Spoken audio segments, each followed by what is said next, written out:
Hello and welcome to the Portent Kast. I am Lila, your dungeon keeper and host. The Portent Kast is a queer, female, and non-binary actual play show where we will be playing TTRPGs of all sorts.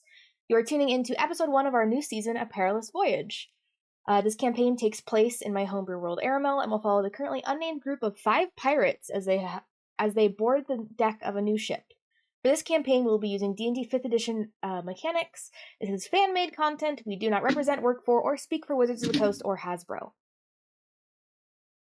Episodes of the Portent Kast will be pre-recorded for audience safety and will contain a content warning at the beginning of each episode prior to our recap.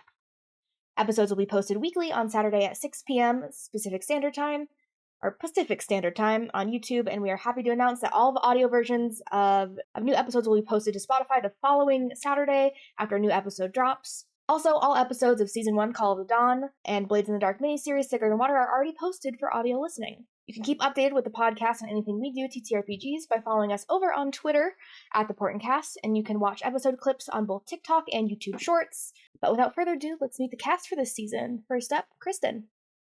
Hi, I'm Kristen, and as you may know, I have played a few people with our D&D podcast, so hi, again. Nice to meet you all. Mwah, mwah, mwah. And what are your pronouns, Kristen? Yes, any and all. Hi, I'm Star. My pronouns are she, they, and this is also my third project with the Portent Kast. I recently GM'd our Blades in the Dark campaign and am excited to play a pirate with all these lovely people. Hi, I'm Carolee, and I played 47 and Indy in our last two actual play shows, and I'm happy to also be playing a mysterious pirate, though. Hello, my name is Ezra. I use he, a pronouns. This is my second campaign with CPK. I'm also very excited to wreak piratey chaos. Hi guys, my name is Lindsay. I use she, her pronouns.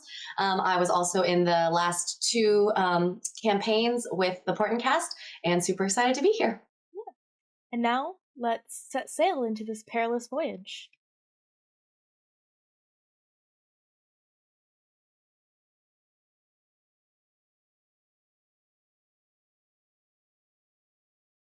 Our story begins on the string of islands that rests between the continents of Iarel and Iacrath.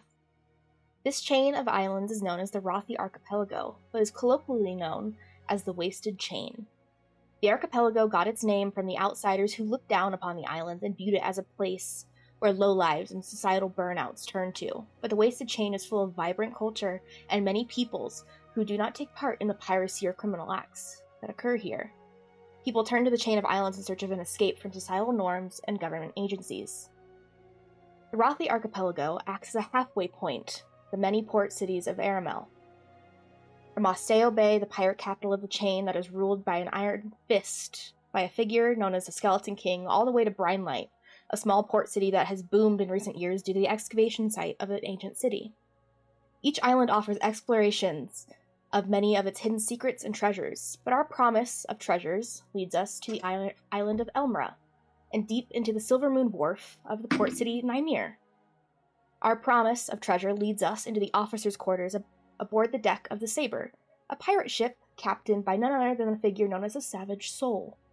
However, our story doesn't begin with Captain Torp. It begins in the small cabin below the deck as our first character is sleeping. Now, if I could please have Star follow me into a separate voice channel to introduce her character. I hate this. Wait, I hate that so much. Where are we going? Side VC. Side VC? Yes. Mariana.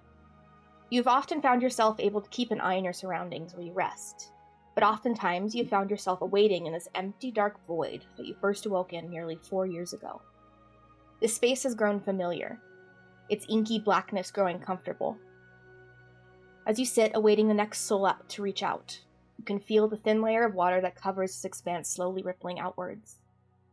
You look down towards the ground as the ripple cascades from yourself, slowly matching the beat of your heart.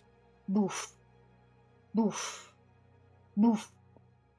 You watch the ripples filter outwards, your fingertips playing along the water's edge as you quietly hum to yourself, trying to get the next spirit to offer you guidance. As you hum to yourself, you close your eyes, focusing on the beat of your heart, and as it echoes in the space around you.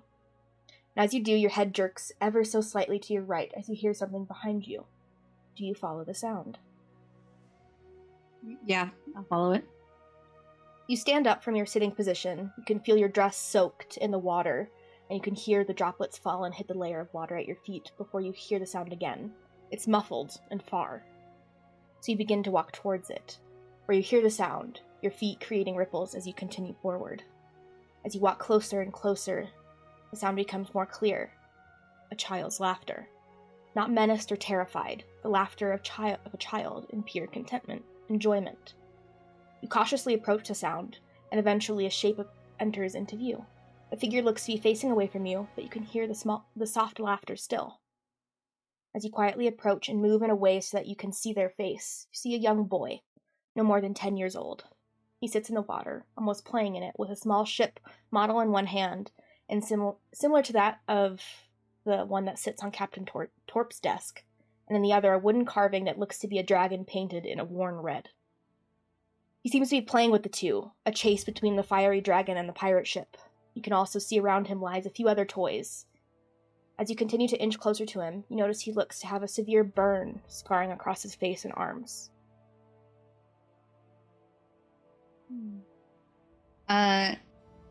I'll go around the side and I think gently sit in front of him. You see, as he's playing, he looks up as you sit in front of him.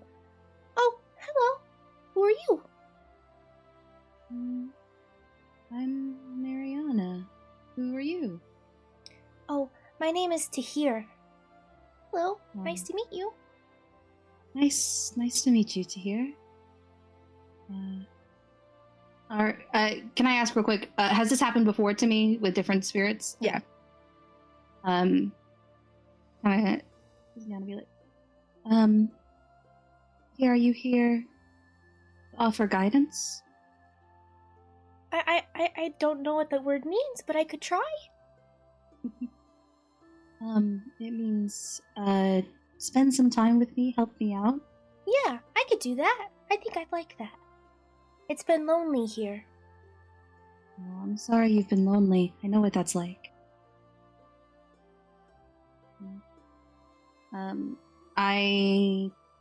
Would I know if I could touch them? Yeah, you can.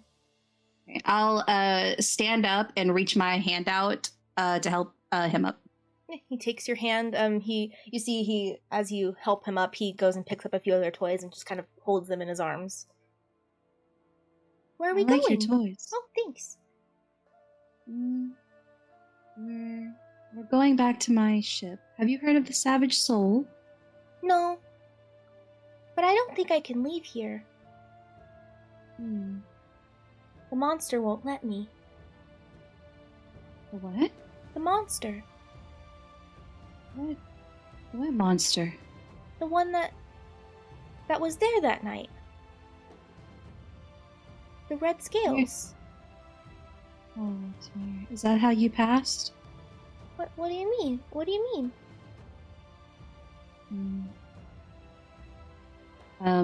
I'd like you to make just a general wisdom check for me. Okay. Wisdom. Not bad.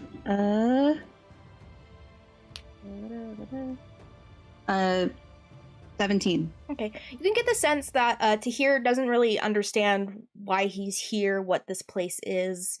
And you can definitely feel off of him that he's very scared. He feels lonely. He's just unsure of what situation he's in now. Have I met spirits before that didn't know they were dead? You've met one or two. Most of them know. But usually, any younger spirits or old or like very elderly spirits don't realize that they've gone. Okay. And from previous knowledge, I would take them with me from this place. You could either take them with you or something that they have, and that would help you in the material plane. Okay. What were the two things that he was playing around with? He had a boat and then a little wooden toy of a dragon, but then there was also a few other toys around as well. I think I look at him for a little bit and I'm trying to decide if I should tell him or let him live this, or not live this, but exist where he is unaware. I sigh and say, I'm gonna go. I'll go check on that, but can I ask for something? Yeah, I can give you something, yeah. And he goes and searches for something in his like small pile of toys, and he reaches out and holds out a wooden spyglass, like a toy spyglass. Here, take this. Maybe it'll help you see the monster. Okay. Thank you. I will keep an eye out for the monster. Thank you. Come visit soon. It's lonely. Okay. Stay safe. You reach out for the wooden spyglass in his hands, your fingers wrapping around it softly before you awaken your chambers aboard the Saber. You quickly look around and see Dell has already gotten ready and left the room for the day. You look towards your hand, wondering if the spyglass Tahir gave you will still be there, but it isn't. However, the room around you seems to be more clear, the sound of the waves hitting the side of the ship more prominent. Perhaps the spyglass was there, not physically, but spiritually. So you get temporary proficiency in perception. Nice. Awesome. Yeah. And we will move over to general chat. As we move from the officers' quarters aboard the deck of the Saber, our story moves inward to the heart of the city, the Sapphire Passage. We pan to a small and thin 2-story building that lies within the very busy market within the passage. The building looks to be made of clay mortar and stones, and the second story made of old wood that was once painted in a bright fuchsia but is worn with time. As we move to an upstairs room, a quiet breeze billowing the sheer curtains of the open window, the smell of the ocean brine wafting into the room, we see a figure sprawled out onto the bed, who is just beginning to stir from the previous night's sleep. A thin knitted blanket covers almost everything except for the figure's hair that is sprawled out in a large poof that obscures their face. Carolee, if you could please describe your character. We're not moving? Okay. No. We're not. Okay, do you want us to say names not yet or no? That's up to you. Okay, so my character, Talara, she's got this big, giant, curly mop of like red hair that just can't quite be tamed. Very like Merida-like. Pale skin, green eyes, lots of freckles. Yeah, kind of average height for a woman. Yeah, and you guys should have seen the sketch pop up. Yeah. So, Talara, you look around this room, searching for your companion, but you don't see them, but you still see their stuff in the corner of the room untouched.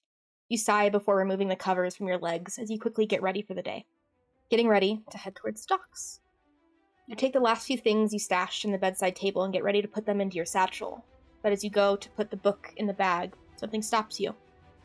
You slowly pull it from the bag and sit down on the bed, holding it in your lap. Your fingers trace the worn sides and the beveled lettering of the title. You don't notice, but you aren't breathing at this moment. Your breath is still as you grasp the book and hold it close to your chest. And finally, you breathe out just as you feel a tear beginning to well in your eyes. You look up towards the ceiling so as to not let them fall. But as you look upward, you hear the distant buoys ringing out in the harbor, and you smile for a brief moment as you know what's to come. As you smile towards yourself, you hear a quick knock at the door before you hear it creep open to see a bright pink tiefling, your companion, Marin. They have yellow golden eyes with no colored cores and short black wavy hair. They wear simple clothes, a white long-sleeve blouse, leather shoulder holsters that carry 2 black hand axes, pants that are tight but also loose enough so that they are easy to move in. But most notably are her horns. They push upwards and out, but their left horn is broken about 5 inches above its base. As Marin quietly opens the door, you see as she holds a small cup of tea with a string hung out on the outside. Hey, are you decent? I brought you some tea just in case you had any nerves about today. You see her come into the room, her eyes closed before closing the door and then turning around as to not face you before you answer. Talara like quickly wipes the tear away and like normalizes herself. Oh, well, thank you, Marin. I much appreciate it. I'm just so ready to get out of here. just leave? Yeah, of course. And she turns around and hands you the cup of tea. Hey, look what I got for the journey. And you see a coy smile appear on her lips before they turn to the bag on their hip and pull out what looks to be a large paper bag that is stamped with one of the bakery names you frequent. I figure we might not be back on land for a while, and I know how much you've grown to like the cranberry and orange scones. Oh my god. Oh, and I picked up a bunch of candy sweets too. They'll store a bit better than the scones. Well, then maybe we could just, eat the scones now if you want. I mean, no harm, and just, Right. They're gonna No go harm. bad anyway. True. So, just eat them now. Yeah. She takes one of those scones, and you guys kind of just eat and just chat a bit as you guys are kind of getting ready to leave towards the docks. Is there anything that you guys talk about during this time? I don't think so. Just quietly preparing everything. Talara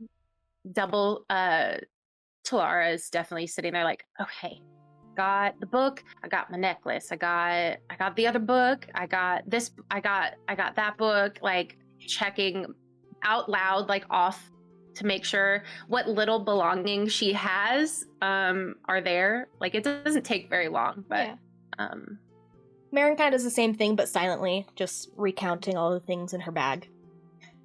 But you guys pick up your things and get ready to head towards the Silver Moon Wharf. You walk downstairs and pass Celie Norsis, the hostel owner, as he seems to have been eating a cranberry and orange scone before falling asleep mid-bite. Celie is an older elven gentleman, who has helped both of you in your 2 months here in Nymir. In shelter and in wisdom, as both you and Marin have helped him in return. You walk past his chair, you see he slightly awakens before his bite. He continues to chew before saying, "Oh, Marin, thank you for the scone. It was very nice." And then you see he kind of notices all of your bags. "Oh, where you two lovelies off to?" He wipes the crumbs off his shirt before sitting up. It's we've just been waiting to find, I guess, the right way out. So it's finally the day that we found the right way out. Oh, that's lovely, dears. I'm so glad that you found a place. Do come back whenever you're in Nymir. Kalara gets a little teary and gives him a hug because, all the probably late nights they had, just taking them in when they really had nowhere else to go. Probably didn't always have the money to pay either, so she just gives him a big hug. He reciprocates before kind of just patting, after releasing you from your hug, patting Marin on the shoulder. You guys stay safe, okay? Yeah, I think Marin's got it. I'll try my best. I can't guarantee anything, so. Marin kind of just nods and agrees, like, yeah, I'll make sure that we're safe. And with that, you walk out of the slightly crooked door that could never really shut without some force, and leave the Half Moon Hostel behind to see if this Captain Kedrick Torp fellow will take the both of you aboard for whatever adventure the job posting boasted about.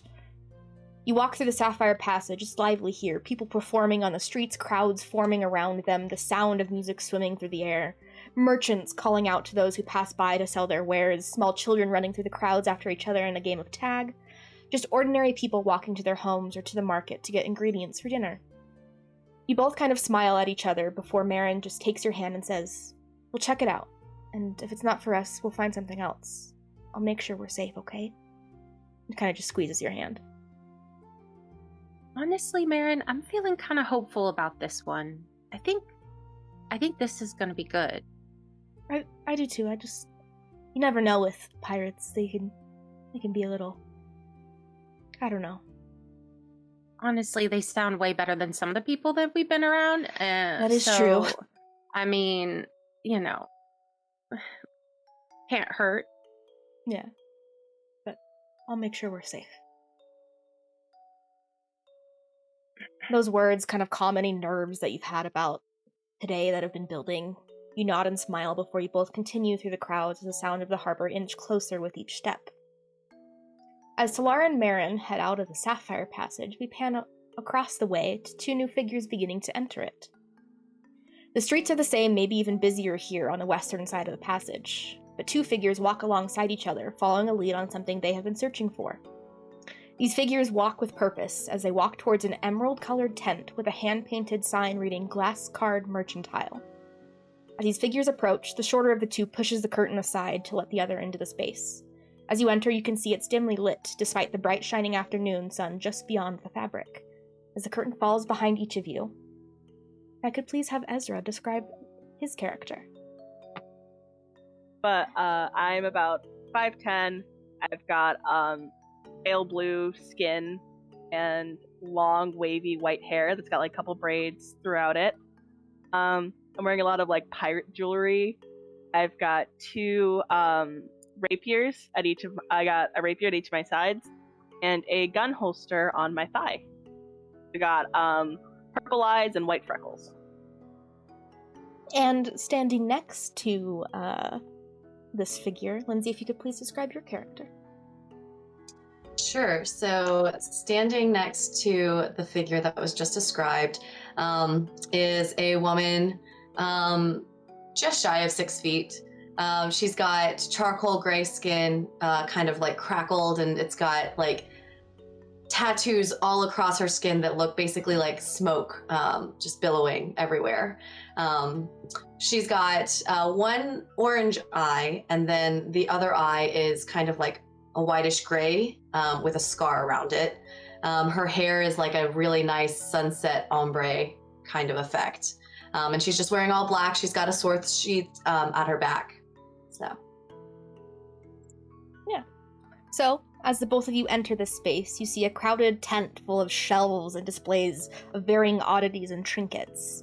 These are displays of different minerals and crystals, jars filled with different specimens far across the wasted chain.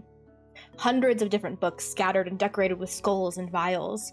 Inside this small shop, there are probably thousands of different trinkets that could be purchased, and its purveyor sits in a small rocking chair behind a glass table scattered with crystals, specimens, bones, and various other things. The figure rocks in the chair as she looks upward in the small, bird-like creature that is black with feathers and beak. As you approach through the maze of shelves, the creature looks upwards from the project they're completing in their lap. Ah, hello. How can Kier help you, lovelies? As you draw closer, you can see this figure almost looks to be missing bunches of feathers and seems to be missing one of its eyes. Okay. But Ether is going to go up to her and is going to be, I'd like to purchase a sliver of midnight, please. Ah, yes. Follow Kier. We'll show you, lovelies. She slowly gets up from her chair, and you can hear her bones crack in probably too many ways as she pushes past the both of you and leads you through the maze and eventually to a large trunk that looks to be scavenged from a long-lost shipwreck. It's covered in hundreds of barnacles and dried lichen. Your bear quickly turns towards you and then pushes her beak between your forms to see if anyone else is in the tent before recoiling. As you see, she makes 3 quick movements, presumably hitting a secret combination that will open the trunk. After a moment, you hear a quiet click and see the lid of the trunk open a bit before she lifts the lid. Lovelies, be safe down there. You can't exit through this entrance. Kier will get in trouble. You must follow the Raven's Eye to safe doorways near the Shalaran Froth.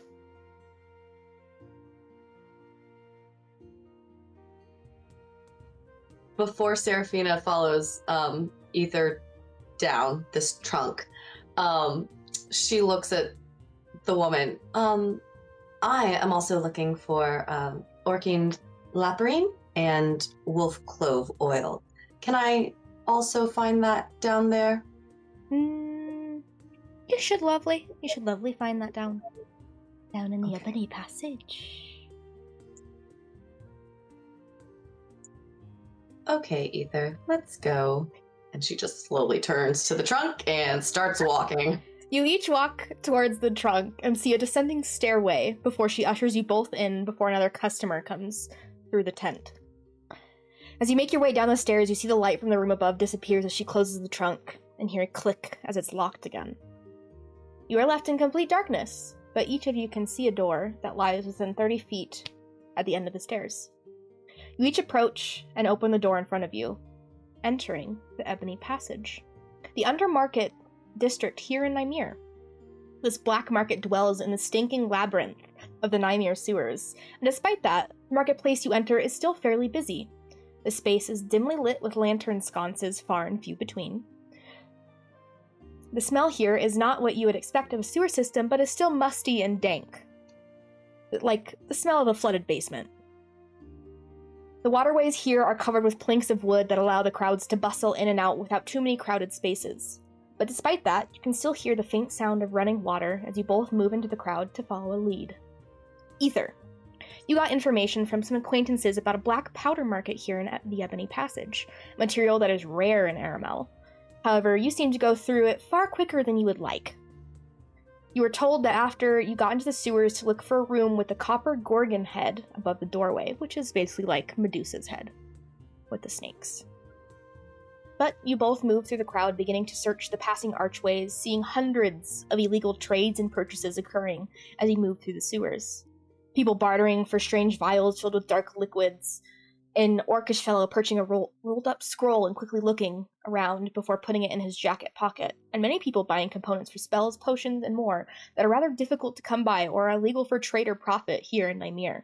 You quickly find yourself deep in the Ebony District before you spot the copper gorgon head. What do you do? I'm just gonna walk in. Okay, yeah. You guys walk in. All of the like shops here are kind of like allocated in like these alcoves in the sewerways. And you walk in, you see it's not super busy compared to the other shops you've passed by. Black powder isn't something that people rather buy a lot because it's quite expensive. But you walk in and you see just a small kind of ramshackle shack.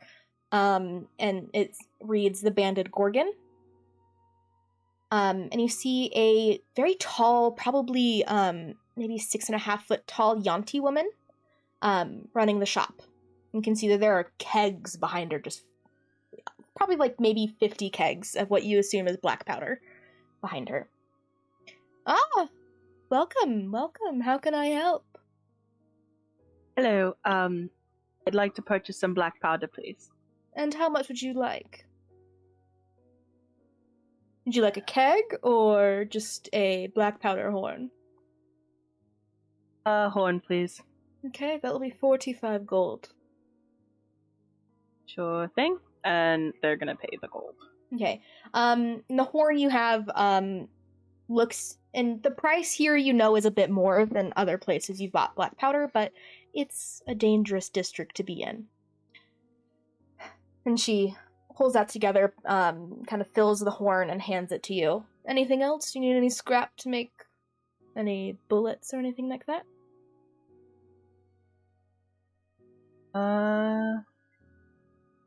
Why not? How many bullets would you like to make? 15. Okay. For that, you'll need to pay 8 silver for the scrap. Okay. So 8 silver And then 45 for gold. the scraps, 45 gold. So Ether is just gonna take the gold and the scrap, and then like a little bit, and it's like, thank you very much. Then is gonna turn to Seraphina and was like, okay, I've got what I came here for. Let's look for things that you needed. Serafina looks at the woman and just, do you know exactly where I could find the Orkinged Labrine and Wolf Clove oil by chance? I think if you go 2 shops down and towards the left, should be a shop there for you. Perfect. Thank you. Mm-hmm. And then we're off. Okay. You go off, and you head to that shop.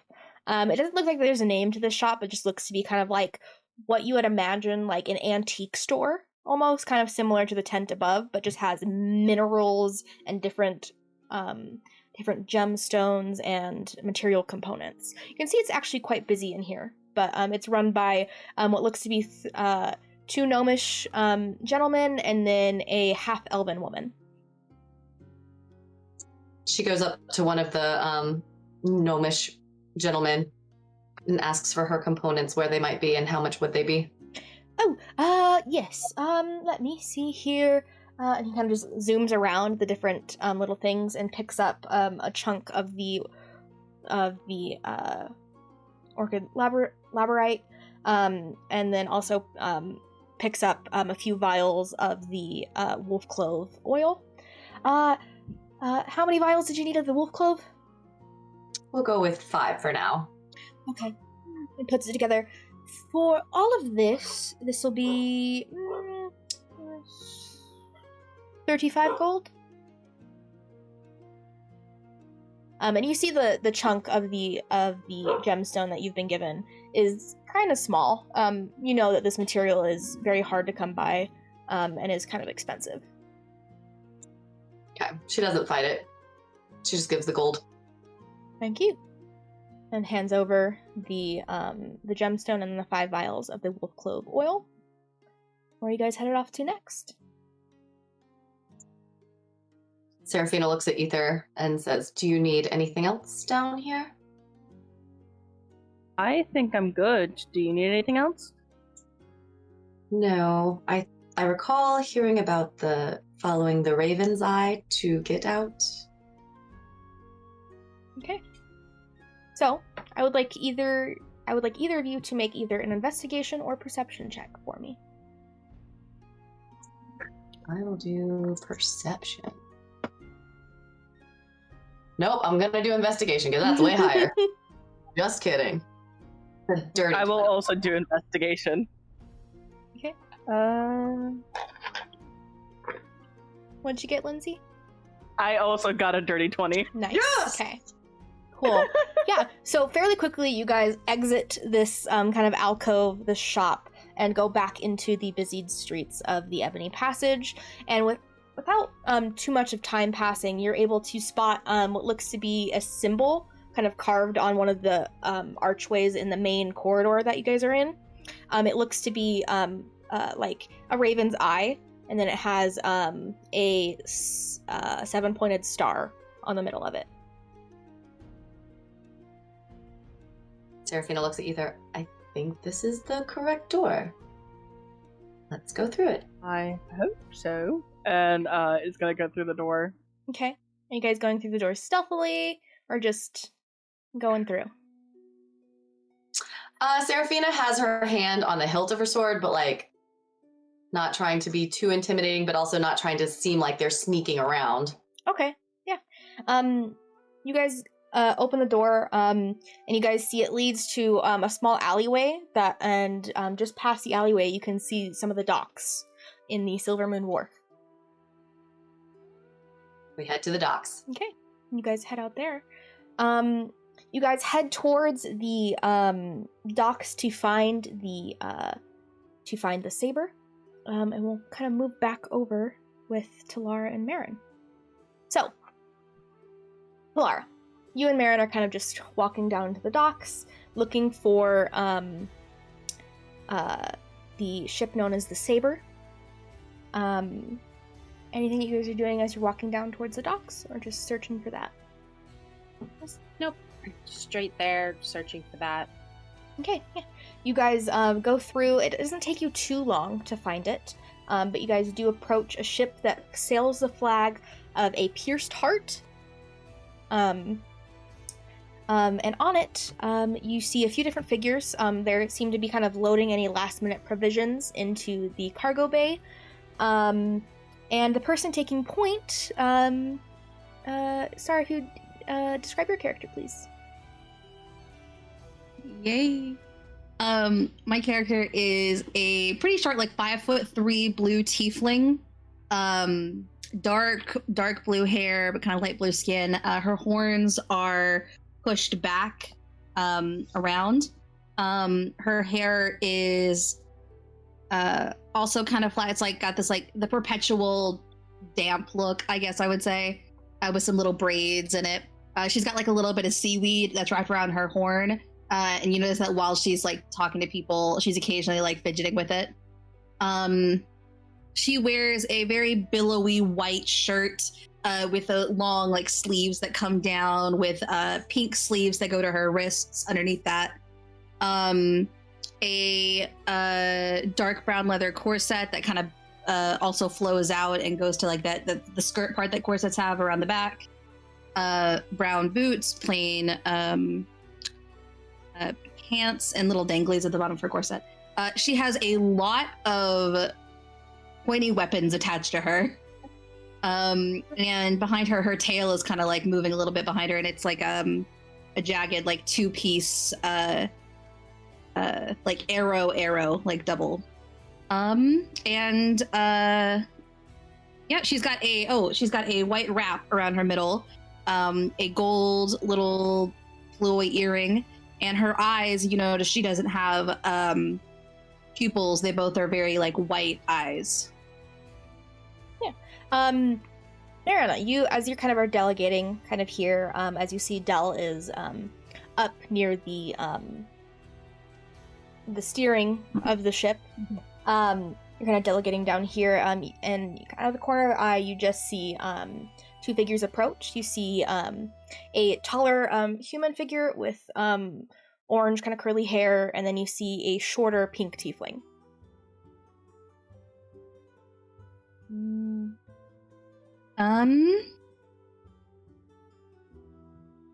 They look like they're coming for the ship. They're kind of stopped kind of close to where the gangplank is. It seems that the pink tiefling kind of knows a little bit about pirate pirate rules and to not aboard a ship that they aren't invited to. I will head over to the side of the ship and kind of lean against it, like push myself up off of my feet to kind of get a better look at them. Okay. And like I'm very like analyzing them. Would you like to make an insight check? You cut out what? Would you like to make an insight check? Yes, I would. Okay.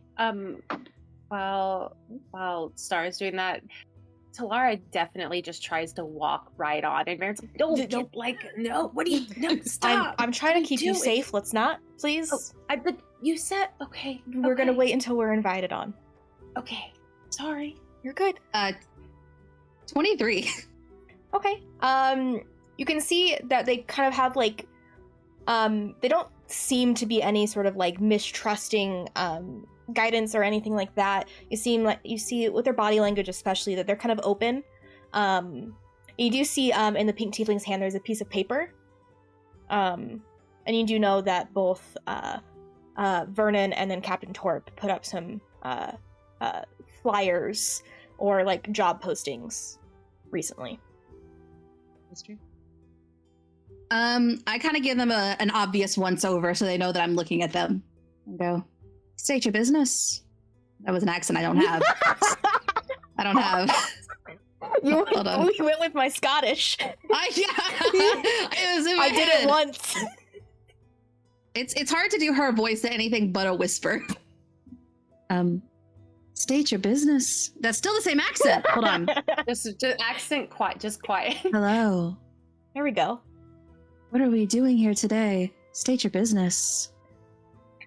Oh, hello. I'm Marin. This is Talara.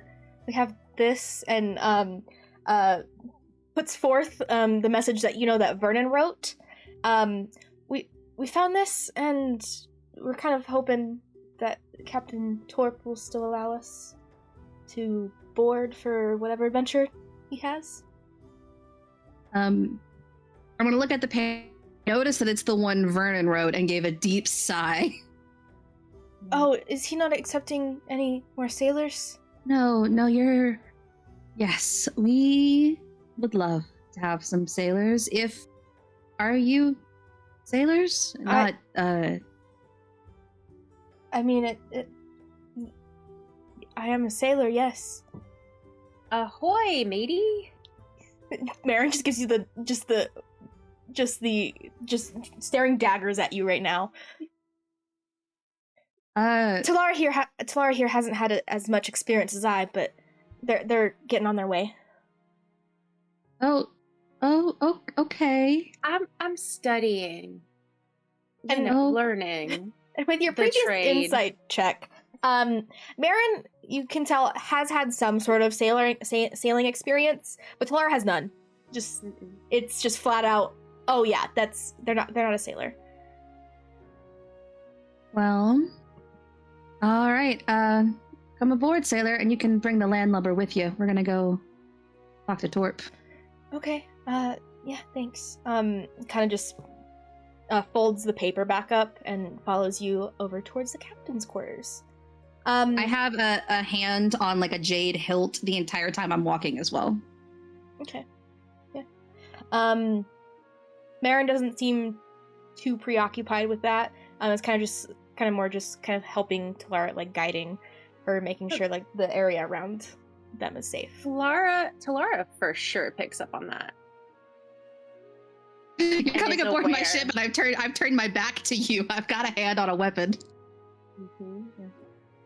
Yeah. But you guys head towards the captain's quarters. Mariana, you know to knock before. And once you hear the voice, come in.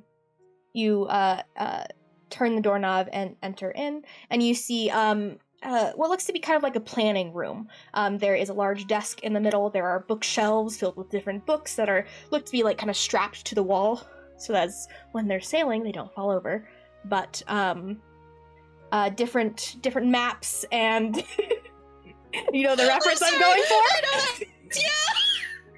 That got me so off guard.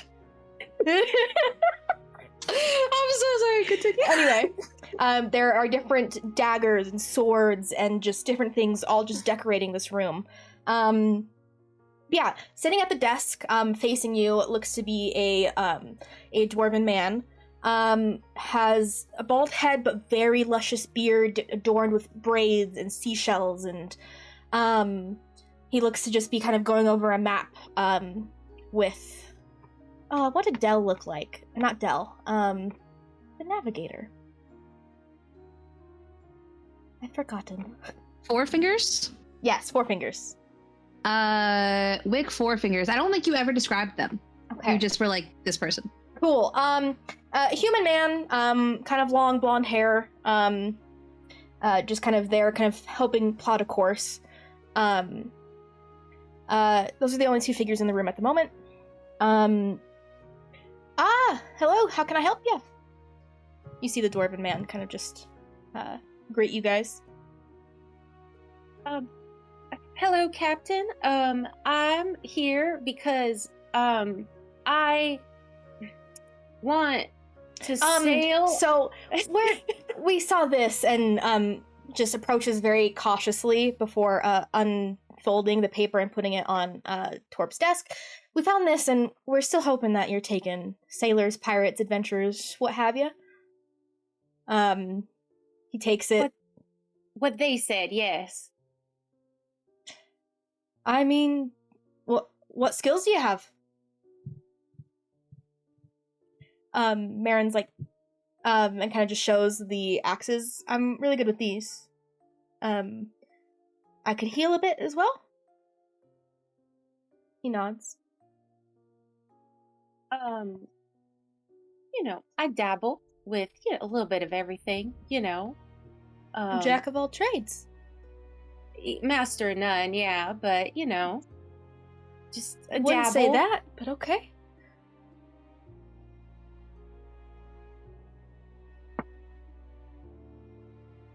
Anything else that you dabble in? What? He seems to be kind of like looking you over. Yeah, what are you looking for? Maybe I can tell you. It just seems that you're hiding something. Something you dabble in quite frequently. Well, I read, I dabble in that. That's probably the most frequent thing I I've got a dabble learned in. person already on this ship. and they annoy the living Unfortunately. hell out of me. So, I can tell your fortune if you would like. make a persuasion check. Sure. Oh my god, my cat is licking my hand and fucking me up. That is a 18. He nods and then kind of gestures to the man next to him to bring over a chair for you to sit at. Cool. You reach to your satchel and pull out your tarot cards, and you look up and you see all three, the tiefling, the human, and the dwarf, all have kind of like their hands on their hilts until you lay the cards out in front of you. What are we doing here? You want like just classic 3-card draw? Like, what do you want? Love? Are you looking for love? Are you looking for fortune? You know. Tell me. I think you want my someone to kiss his big bald head. I've had plenty of that recently. See what the cards say. There might be let's something in say store. my future. Okay. What does that entail? Do you want me to actually draw? You can if you'd like, or you can purposefully say what one you think you draw by a sleight of hand check. Okay. Well, I'm gonna just put them out and show him. Oh, I don't have my cheat sheet up.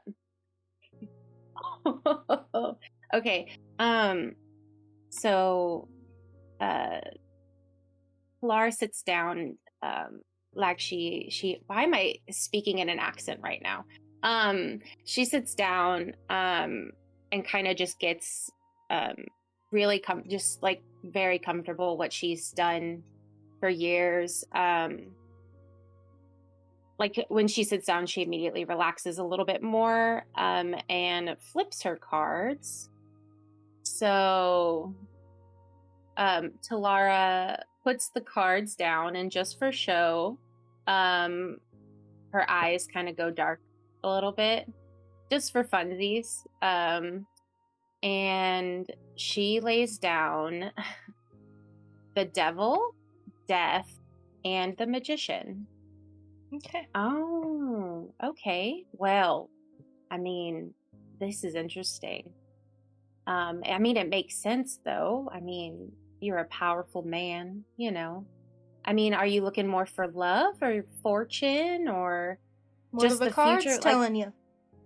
I mean, I don't know. Do you know how these work? I mean, I don't believe in cards. So you tell me what they mean.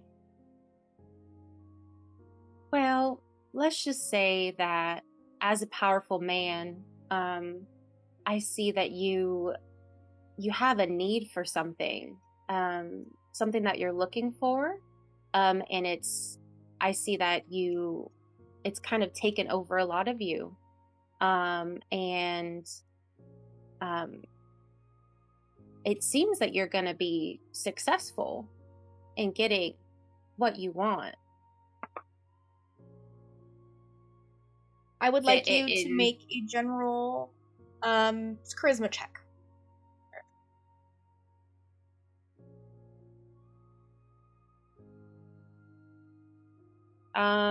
That is a 15. Okay. Okay. Well,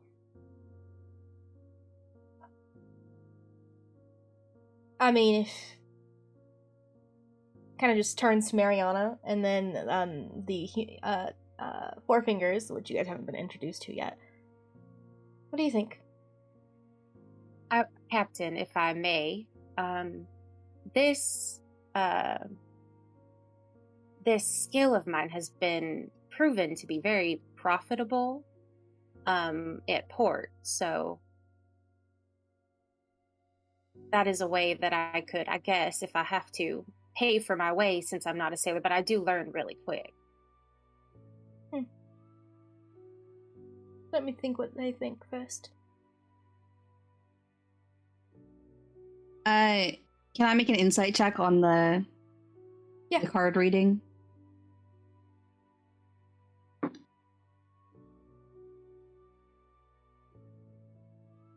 I'm glad I put a lot into insight. 21. For the most part, I mean, it's you've in your time, in your pirating time, you've come across some people who do tarot. For the most part, most people are being truthful. And it seems like here, Talara, who you've been introduced to, seems to be telling as much of a truth from the cards that she can. Does it look like she used any magic or just like natural reading of the cards? Just natural reading of the cards.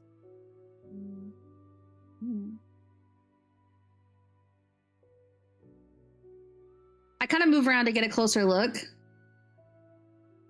and kind of analyze them a little bit. Go. So you're saying, well, we're after what? Sorry, the captain is after. We'll come to him. Well, I mean, it doesn't say like, I mean, as far as I can see, it's not like immediate. It's gonna take some time, but it says that, I mean, it just says that he's looking for something and that it'll take some time, but he'll get it.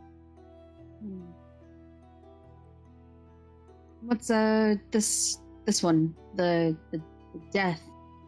Why is that in his future? I mean, it's kind of a misconception.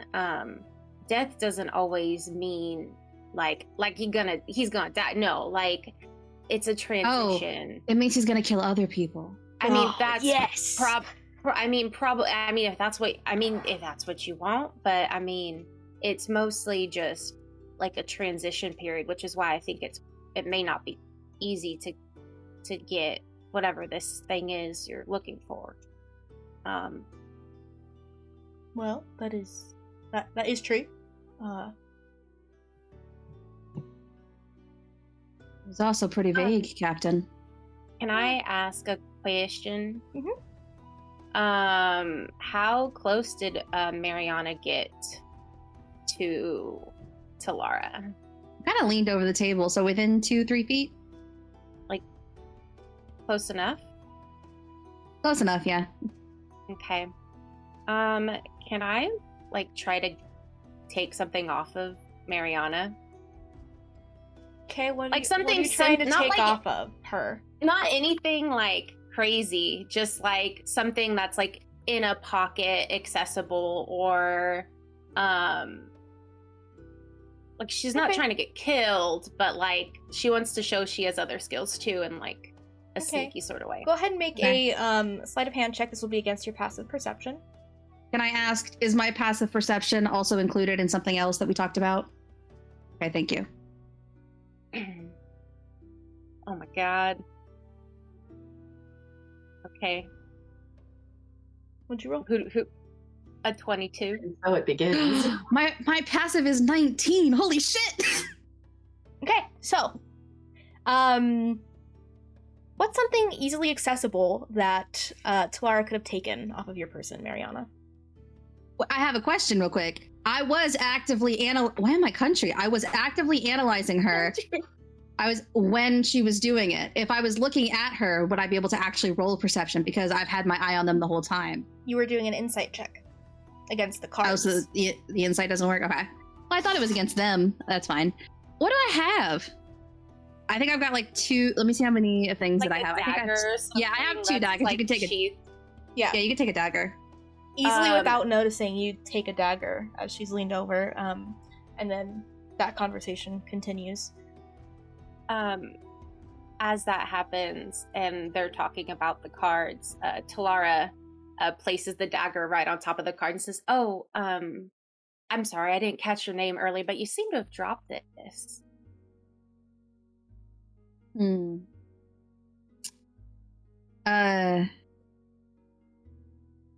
I kind of lean down, pick it up, and I'm kind of like taken aback. I lean forward to be about the same distance that I was, and I say, "Well, much obliged, matey." And I try to take something off of her. Jesus. Ahoy. Okay. I will say you can do it at disadvantage. Okay. Okay.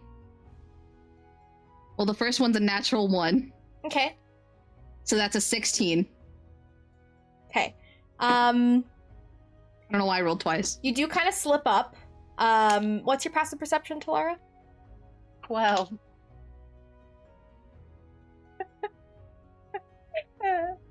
I'll say because it's a natural 1. Mm. You're able to get it, but Talara, you do feel something tug at your side. What is probably going for my book. I guess that would be the something that's hanging off of me would be my book. She just puts a hand on it. I'm going country too in my just regular talking. That's all right, darling. She just puts a hand on it. I mean, I see what you did there. I mean, nice try though. I kind of sit back and cross my arms a little bit. I go, You know, Captain, I think we should bring him on board. I agree. So, as this conversation is taking place, Kristen, you are in your chambers. You are kind of finishing up one of the sending stones that you've been working on recently. And once you're done, you kind of hear a shuffle above you in the captain's quarters. And you get an inkling that something's probably going on, something you should probably be a part of. You head up towards the deck. If there's that many people in there, the door is most likely disarmed. So do you just walk through or do you knock? I think he's learned at this point to knock. Okay. You knock. I want to open the door. Okay. You see the door open and see Mariana standing in the doorway. What? Wasn't expecting that. Out of the way.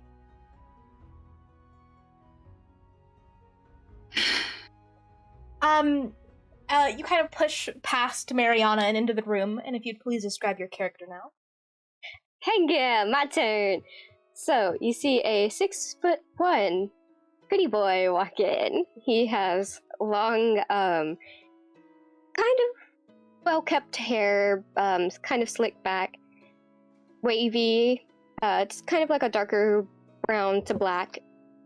He also has lots of jewelry on, very much well-kept. No, wrinkle in his clothes or nothing. He is on point. He has fingerless gloves with lots of wraps on them. He's just hot. Yeah. All of you turn as the knock has been made and Mariana went and opened the door, and you heard just a kind of a soft voice just say out of the way and push past, and you see this figure standing there. Vernon, you see Torp, you see with 4 fingers, and you see 2 other new figures that you haven't seen before. A bright pink tiefling with golden eyes and a broken horn, as well as the figure sitting across from Torp, who's kind of looking back at you now. Human girl, bright, curly, wavy orange hair. Didn't mean to interrupt. It's okay. Welcome aboard, Welcome aboard, matey! God damn it, this fucking accent. Anyway, you can welcome aboard, Talara and Marin here, to the Saber. Hello there. That was whatever accent that was. A mix of British and country, I guess. Hello there. Nice to meet you. Ahoy! You don't have to ahoy me. I went country too. God dang it! It's okay. God dang it! I think it's just gonna be a thing of country accents. This entire campaign is going to be just accent bloopers. Yep. Yes. Yes. Also, I was frozen during the entire time of your intro. I didn't hear any of that, which I think is so accurate for me. Definitely tuned it out. So no one tell me what happened. Yes. I mean, nothing really happened, but yes. I love that. I mean, Vernon pushed Mariana out of the way, so. She's quietly thinking about how to stab him without getting in trouble again. Okay. Well, she didn't get in trouble, but, you know. Yeah, it's like, would Dwarf ever get onto her for stabbing Vernon? No. You don't have to ahoy me. I mean, I'm still learning. Is that not a thing? See, I know nothing about like boats or pirates, or is that not a thing? I wouldn't consider myself a pirate. Is that not he's the learned one I was telling you about. Oh, the other learned one. Mm-hmm. Oh. The one that annoys the shit out of me. Oh, that's right. You did say that he annoys the shit out of you. Well, Anyway. thanks. He just glares at you. I guess if it's official, I didn't really catch anyone else's names. Who's Dagger Lady? That's a name for the Banshee. For sure. I'll take it. You prefer Dagger Lady or Banshee? Go with the second if we're in public, but you can call me Dagger Lady in private. I mean, I'm not mad at that.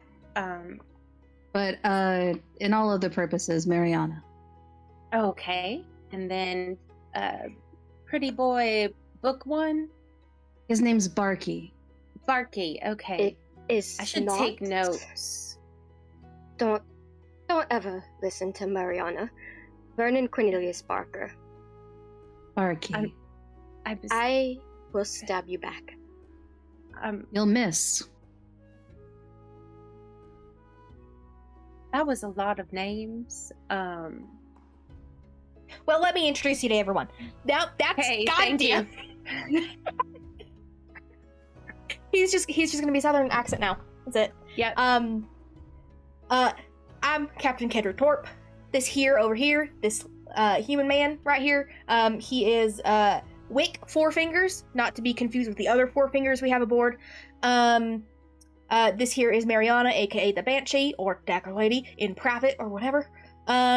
Vernon Cornelius Barker, aka Barky. I think that's everyone in the room. Yeah. Well, I guess formally, I'm Talara, and this is my companion. I'm Marin. Yeah. Well, lovely to meet you both. I guess we're happy to be here. I mean, we appreciate it for sure. I mean, I'm happy. This is more drama than I've had in 3 months, so kind of fun. You want me to show you to your rooms? Or your room? Either way, room or rooms. I mean, I would kind of like to know what kind of thing that we're doing first. Wouldn't we all? What doing? The adventure that was, posted. It was like, want a life of adventure, meet the saber, Captain Torp kind of a thing. It had all of these kind of crude, like really crudely drawn things on it. Oh, yeah, we have that, but I didn't... Oh, that's a now thing? I mean, I would like to know up front what we're expected to do. I'm gonna pat Vernon on the back and say, you take this one, Barky. That's your specialty. That's your specialty. Was that Marin? Yeah, that was Marin. Okay. Everyone's country now. Sorry. I thought that was the captain. No, that's Marin. I'm trying to do my normal voice for Marin. Okay. I'll tap Vernon on the shoulder and go, well, this is your specialty, Barky. And I'm gonna walk out of the room and head back aboard to oversee my duties, taking, I was gonna say, deep, deep breaths. I see you found my notice. Great. Told you it wouldn't work. That's Torp. yours? Yes. Sorry. It's fine. It was very legible. Very Thank nice handwriting, you. yeah. Yeah. Drawings, you gotta work on that. Eye-catching, yes. It meant for non-learned, but whatever. Wow. It probably worked. Anyway. What are we doing? We're going to find treasure, obviously. Lots of it. We need skilled adventurers like yourselves, I'm sure, considering Torp invited you on. Okay, Oh yeah, you for missed the sure. show. You missed the Very you missed the show. skilled. So much skill. I'd rather miss it, thank you. You're not up for entertainment? I've had enough entertainment, thank you. Oh, Marin He's- kind of just leans over to you, Tuara. He's yeah. kind of boring. That's literally what I was thinking too. No wonder he annoys the shit out of Torp. Yeah, like he could. It was kind of cool show too. Yeah. What's it? Can Vernon hear all of this? Oh yeah, for sure. So much In the for- distance, Mariana smiles and she doesn't know why. So, no weapon upgrades for you guys then? Okay. I don't know what that means. Weapon no sparkle no more. My weapon sparkles in the sunlight. That was unnecessary. I didn't like that. Tawara did not like that. Hold on. Where are her spells? Oh no! Everyone's wrecking Vernon. No, it's not. I swear, no wreckage. Uh-huh. I love it. Rag him, rag him. I am going to I'm gonna send Vernon a message just directly into his head of that was completely unnecessary. I don't need your shit that sparkles. You hear a voice in your head. My apologies. I've dealt with too many incompetent people. My patience is through the roof. Do you say that in your head to her? No, he says it out loud. Okay. Like I said, we will be looking for treasure.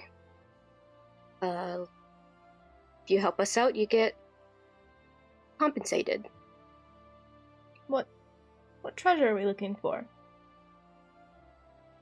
He kind of eyes Torp like, should I say it? Should I not say it? Like, I mean, we're here, aren't we?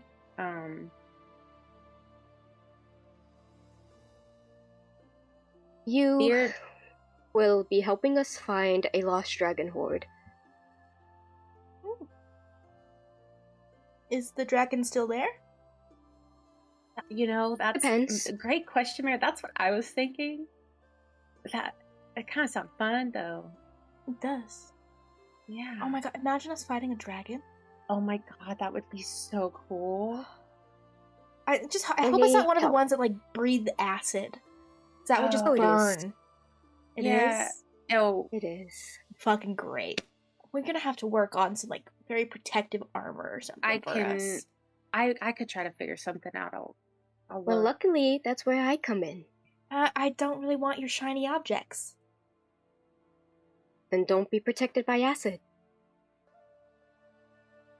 There are lots of potions in this world that can protect me from that. Have fun guzzling nonsense. Well, I I'll will. remember that next. I'll remember that next time you need something. I would most likely not need anything from you guys. Okay. Captain, can we just get to the nitty gritty of this without him? You know, Vernon brought me this treasure hoard kind of a thing, so I'm trying to be patient with him. Things like that kind of take me a bit off, you know. But, so we're looking for the treasure, and he kind of rolls out a map, which I will send you guys later. We're here in Namir. We're trying to get all the way to the Shawheller Trench, which is about 2 weeks out. That's where our most recent clue guides us.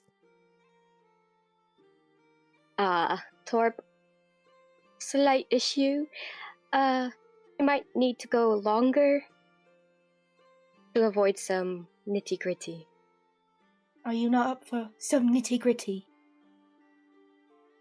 I'm trying to protect the crew.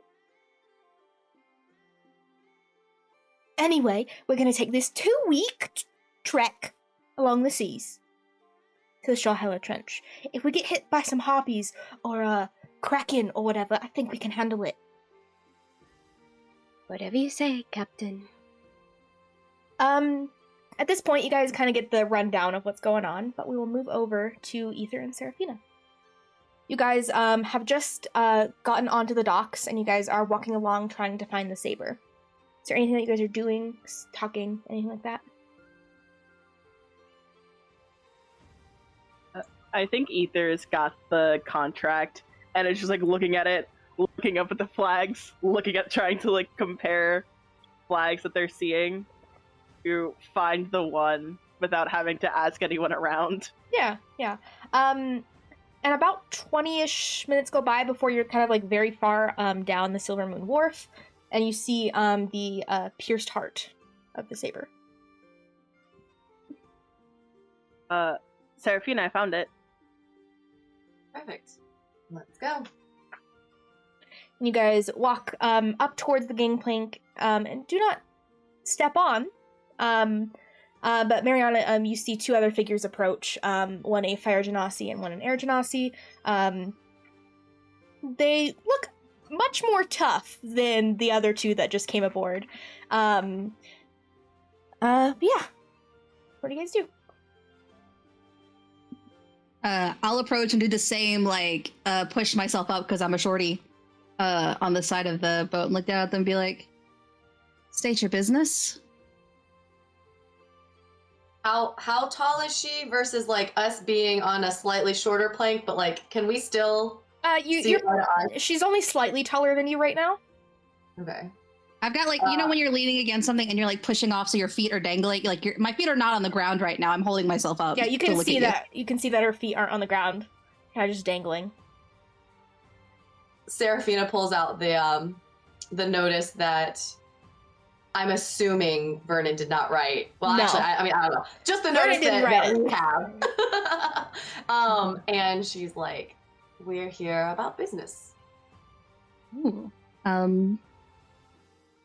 I swoon. I look down at notice that it is Torp's kind of contract and not Vernon's, and go, oh, okay. Well, welcome aboard. Do you have any sailing experience? Yes, we do. All right. You know, normally I feel I'd ask more questions, but I'm okay with that right now. Come with me. We'll go talk to the captain. And I turn around, hand on my dagger still. Hands on both daggers so that neither one of them gets taken. And I'm walking. Yeah. You guys have just been invited onto the Saber. You guys walk up the gangplank and follow this figure towards where the captain's quarter is. Knocks on the door. You hear a response. And you guys enter the room. At the moment, those of you who have already been in the room, Vernon is kind of trying to plot a course towards the Shawheller Trench and is kind of faced towards where Captain Torp is. But Seraphina and Ether, you follow this figure into the room. They kind of step aside as you enter. What do the people in the room do? So You probably just walk in and hear Vernon just so frustrated. And he's like, Torp, listen, I know you gave me a month, 2 weeks to travel. It's taking up my month. You wanted to go the other route that would take longer. Yes, but I don't want to die. Well, buddy, that's part of piracy. I die no treasure. Anyway, hello, welcome in. Hello. Vernon, you turn around. And immediately Seraphina stiffens. Yeah, Vernon probably just lets out a breath, then like turns, and he very much stiffens. Like, I do an insight check. Yeah, do an insight check. Can I do an insight check? Yes. Vernon's is very obvious. Oh God. Seraphina's is not very obvious. Clara says ahoy again. Ahoy! Marin's just like 4. it's like oh. I got a 16. Ethan doesn't know shit. Let me message Star real quick. Oh no. Oh? I'm gonna learn something, guys. Star's getting all the gossip and stuff today. I'm getting all the secret information.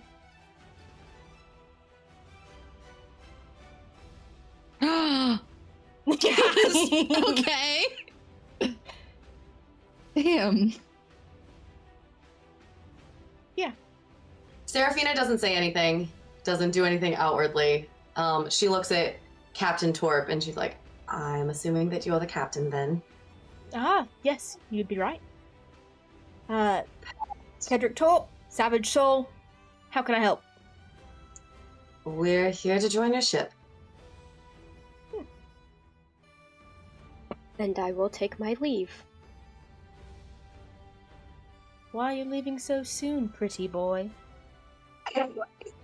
None of your business, ugly boy. Wait, You know, your mother would say otherwise. You don't know my mother. How do you know? She was here last night. Torp just goes to give you a fist bump, Mariana. I walk over at fist bump and then go back and take my place on the wall. I've also been like, not subtly at all, going back and forth between Vernon and this new person. My face like this. Like, she's not subtle at all. I think Ether notices and then just like looks at the two of them, and it's kind of mirroring the same expression, even though they don't know what Mariana knows. I think Ether, I make eye contact with Ether at one point, and I go like, we're silently bonding over whatever's happening. Well, I've heard about you, Blaze. Haven't heard about this one. Hi, I'm Etha.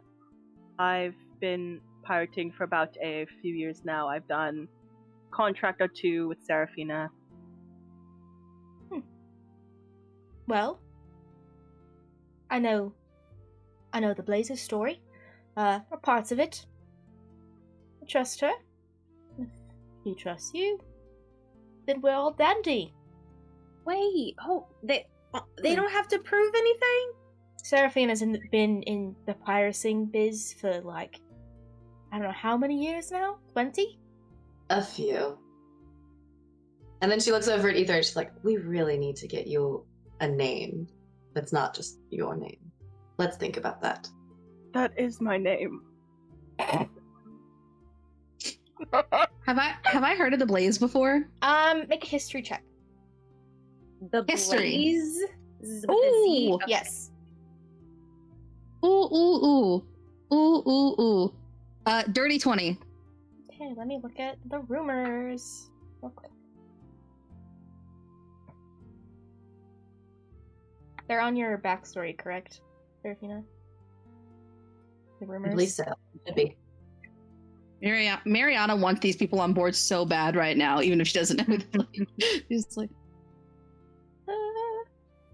Wait, Seraphina, you said 20 years? That's a problem? No, but were you a baby? No. Oh, I mean, you just look really young. I don't know. I mean, that's only how old I am. You've been in piracy as old as I am. How old do you think I am? I don't know. I thought you were 20 something. I don't know.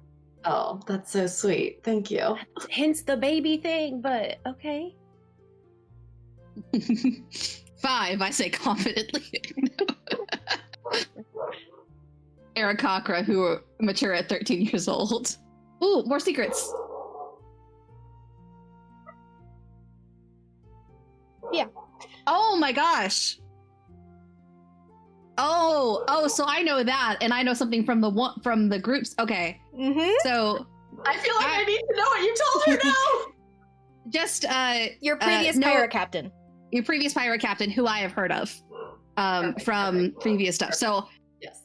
So I now know who I've put it together. Mariana's in the room, slowly putting together who the Blaze is connecting who their previous captain was, and is connecting that to what she has previously learned about that captain and who was underneath that captain.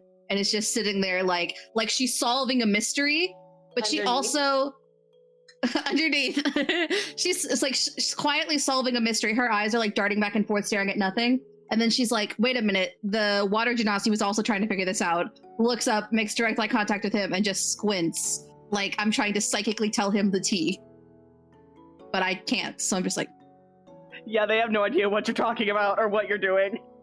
They're just gonna lean over toward Mariana. It's like, I'm gonna tell you this, right? I lean over and I'm like, I promise I will. That's our first interaction with each other. It's They're gonna tell me the tea, right? Yeah. So the person you're traveling with has tea with the person I'm traveling with. We're just. Well, I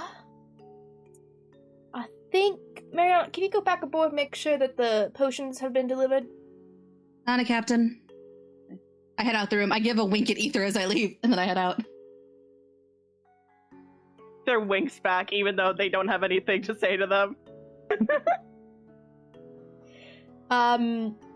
You then get to learn about the kind of very loose story or treasure adventure that you're going to be on. It's Lost Treasure of a Dragon Hoard that you guys are looking for. It's been lost for over 1,000 years, about. And Vernon has some information. Despite them wanting to leave the room, Torp will not let them leave the room. He's just pouting a little bit and just like leaning against the wall, not looking at anyone. Okay. Yeah, if you guys learn a bit more about the adventure you're on, you guys, all 4 of the newbies sign contracts, with Torp. Kind of just be like, you fuck me over, I can kill you. Is basically the only thing on this list, for this contract is, you've given me permission to kill you if you fuck me over. And that's where we're gonna go ahead and take a break. See you in a minute. Welcome back. We pick up as the crew has begun learning about what adventure it entails for them. Captain Torp, and no comments from Vernon at this point, kind of finish up saying that they're gonna go, and you guys are headed towards the Shawheller Trench, which is about a 2 to 3 week journey, maybe a month if they decide to go Vernon's route. Yeah, finishes up that. Mariana, at this point, you've kind of been out. You're making sure that all of the potions have been brought aboard, which they have. You're good on that end. Yeah, you, Mariana, you got someone came down from the port, and you guys got like this huge fucking crate of water breathing potions. Nice. Yeah. Is there anything anyone would like to do at this point? I have a quick question for you. Are you saying the Shawheller Yes. Trench? Okay. Shawheller. SHAWHELLER. There is no space between Shaw and Heller. Okay. Are we, have Marin and Talara been taken to At their this rooms point, you and haven't been everything? taken to your rooms yet. Okay, cool. So we're just sitting there with all of our stuff. Vernon probably volunteers to take them to their room, even though he's like dying inside. Yeah, question about the rooms. Is it gonna actually be a room, or are we gonna be sleeping on hammocks? Hammocks. Okay, great. Not as fun as they look. Talar, why don't you have him show you two our hammocks while I talk to Torp? Sure. Let's Sorry. go, Barky. Sorry. Sorry. Seraphina kind of like hides a chuckle at that Barky. Can we get introductions, please, real fast before everyone spreads out? I'm Marin, the pink tiefling says. Hello, Marin. Talara. Hello, Talara. It's your turn now. Oh, I guess officially. I'm Seraphina. And I'm Etha. It's nice to meet you.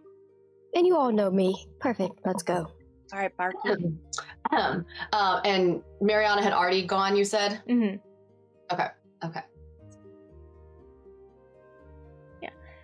So Talara, you follow Vernon down below deck, kind of into the cargo bay where he shows you to where like there's like probably a dozen or so hammocks kind of laying about. It's very open space, but Marin stays back. Mm-hmm. Is there anything that you two talk about while you guys head down there? You shut up real quick. You were talking and then you weren't. Do I need to talk all the time? I don't know, it kind of seems like your thing. So it's just a sudden change of what little character that I know you have. I don't mean that in a net. I mean literally it is one of the few things I can tell about you. Are you okay?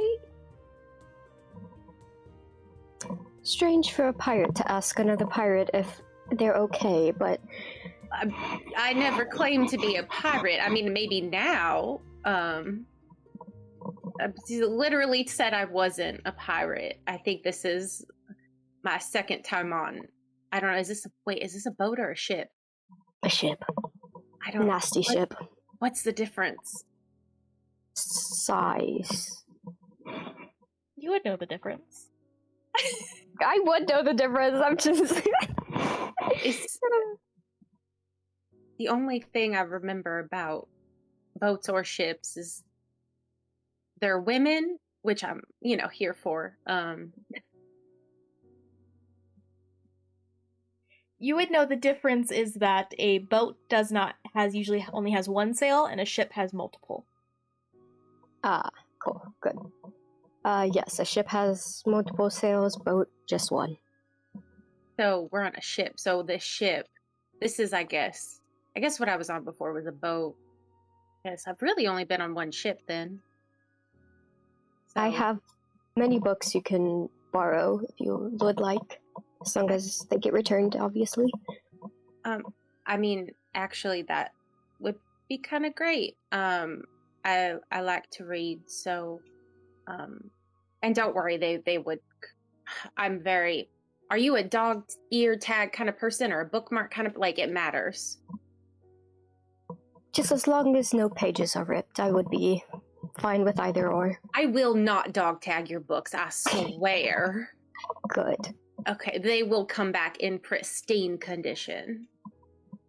I appreciate it. I also have journal logs of travels, so if you would like to read those as well. Never got to share them before, so. I mean, wait, are they your travel? Yeah. Like you just like a diary of the travels? Not a diary, a travel log. Mm-hmm. I don't write down feelings. Mm-hmm. Mm-hmm. Well, I mean, I don't know what a travelogue is, but I'll read it, I guess. It just depends. I mean, the stuff about ships and boats would be better. Understandable. Anyway, here's your hammocks. You and your companion can sleep above one another, and then I mean, make yourself at home. I've slept in worse, definitely. So thank you. Me as well. And she picks one, I guess. I don't know. Wherever there's looks to be free ones, and she tucks her stuff away. Definitely bottom. Yeah. She's picked Easy. whatever. The bottom one. Easy enough to do. Mariana, as you are kind of delegating the last two things that come aboard the ship, you see someone that you've never interacted with before. Looks to be an Earth Genasi person coming aboard, has a dolly with this big trunk on it. I have a shipment for Vernon Barker. Oh, hell. Okay. Colin, can you take that? Like, look over at one of the other taller guys. They pick it up. They sign it off because this is formal now. For some reason, you haven't had to sign any paperwork, but this one needs to be signed. It's signed, and then they put it right outside of Vernon's door, right up against it, not to move it. Do I try and open it? Probably not. That's not very Mariana of you. Not opening it? Yeah, not opening it. It's very That is not true. Mariana of you. I did steal a lot of things from you. I'll try to open it. Yes. Okay. Go ahead and make a lockpicking check, which would be your dexterity, and if you are proficient or have expertise in thieves' tools, add that. Am I?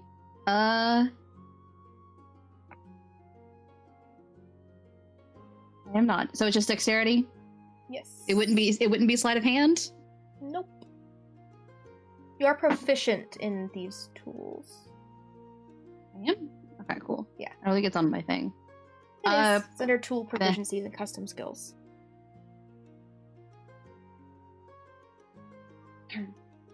Right under where there it is. passive Sorry. perception. I see. I was looking underneath that part, not the other part. Okay. So 16? You try to open it, you can't. Damn. I slap it, so it's got like a hand. Well, it won't have a handprint on it. It's wood. I meant like on the dust, but there's probably no dust. I just slap it and walk away. You slap it, walk away. At this point, Vernon, you're kind of walking back up the stairs towards where your chambers are, and you see that there's a trunk kind of pushed up against the door. He smiles and goes up and brings the trunk into his room. Yeah. It takes you a bit. It's a lot heavier than you anticipate. But you kind of drag it in, Mariana. You kind of watch as he just drags it in, kind of very difficultly struggles to do it. Drags it in and then shuts the door behind him. What are Ether and Seraphina doing?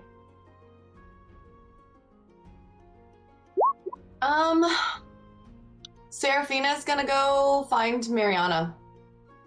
Okay. You walk out of the captain's quarters. Mariana's kind of delegating. Ether, what are you doing?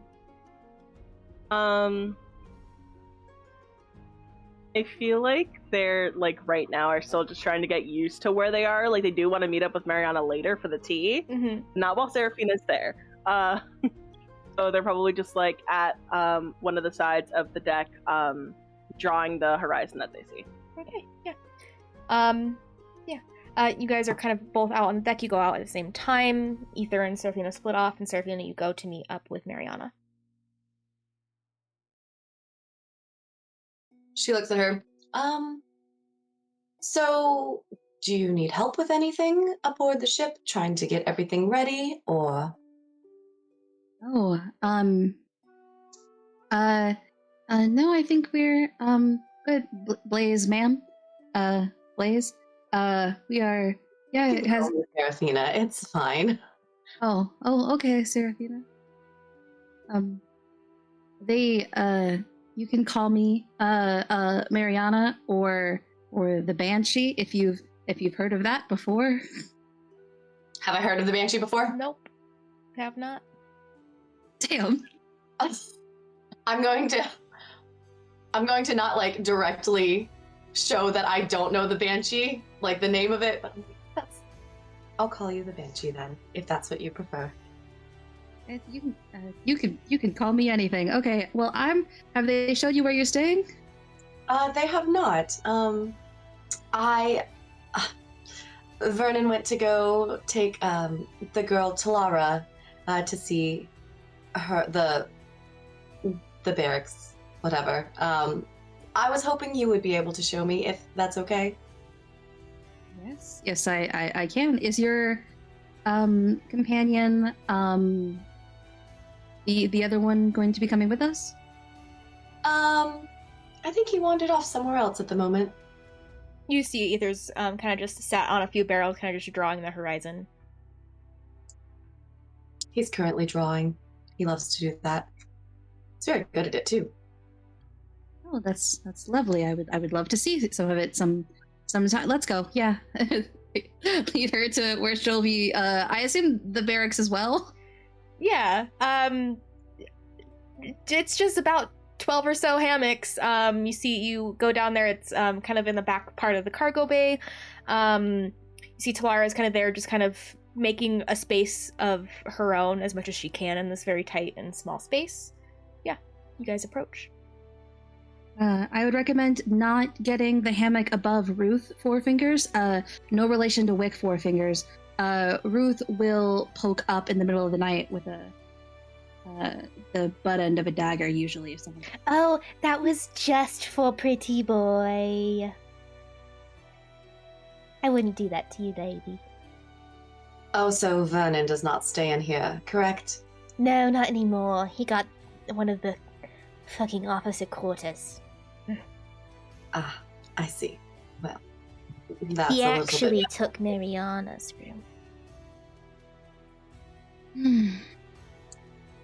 How, pray tell, did that happen?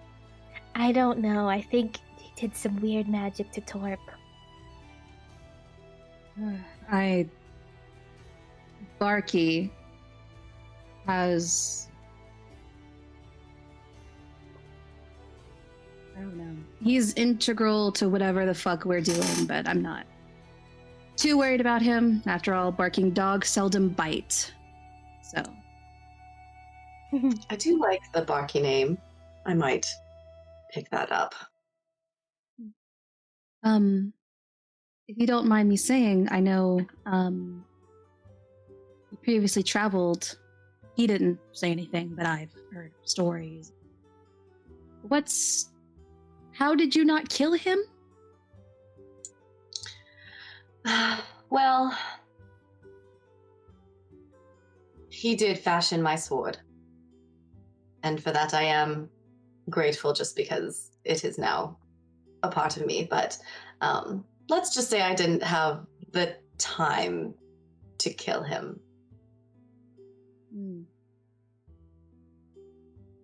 Conundrum I also find myself in. Well, are you, I turn over to Talara. Who's clearly eavesdropping. Just like... It's okay. I look over and be like, it's okay. Nothing is secret on this ship. We all listen to each other.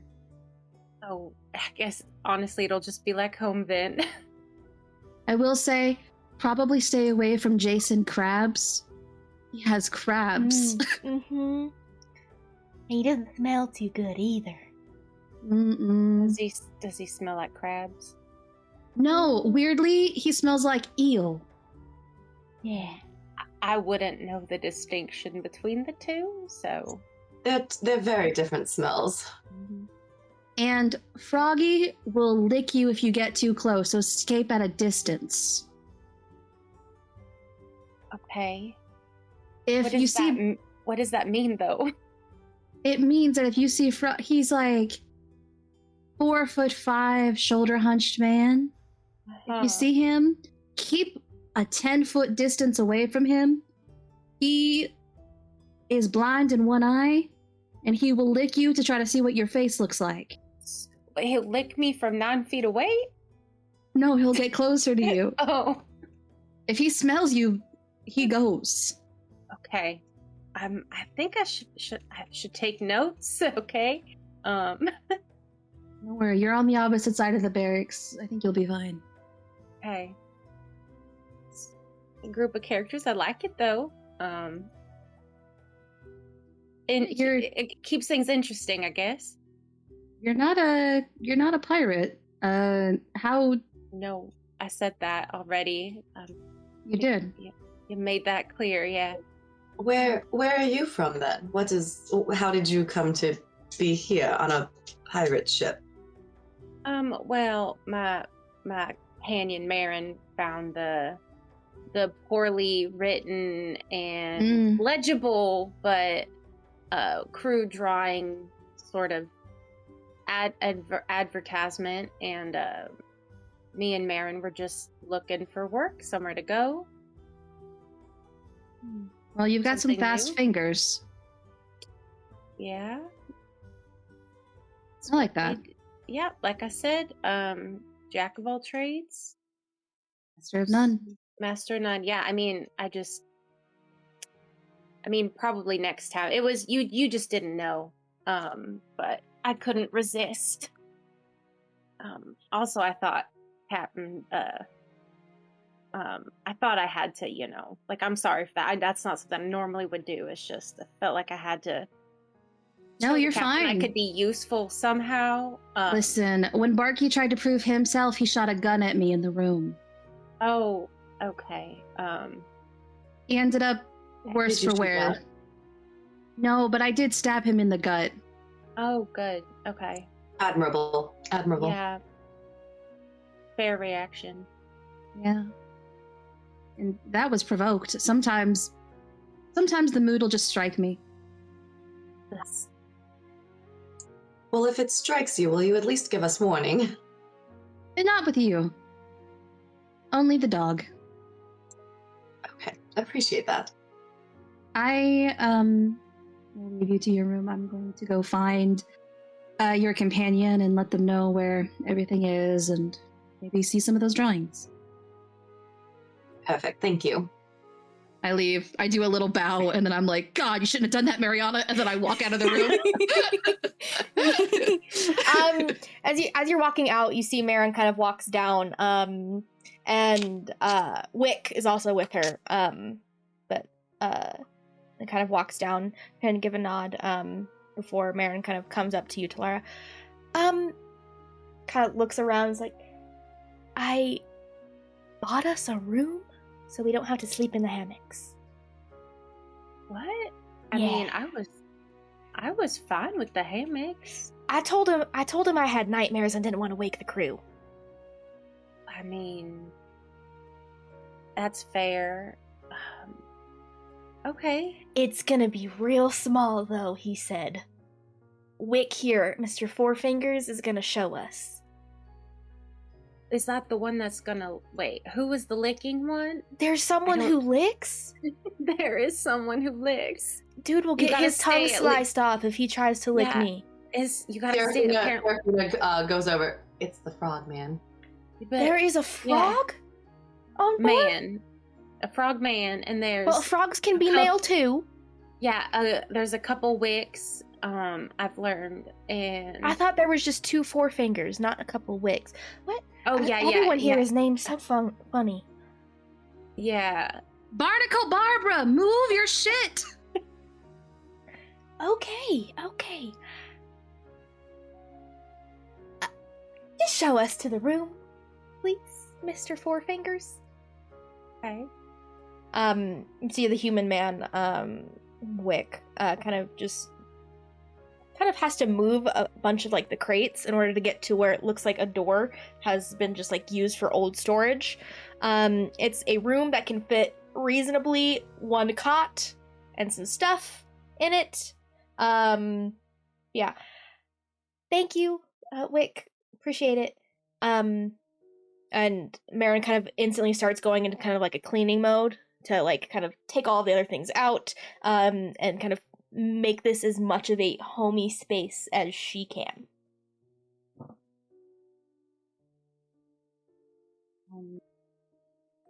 Sorry, I was looking at my spells to see if there was something that could, just for funsies. Nah,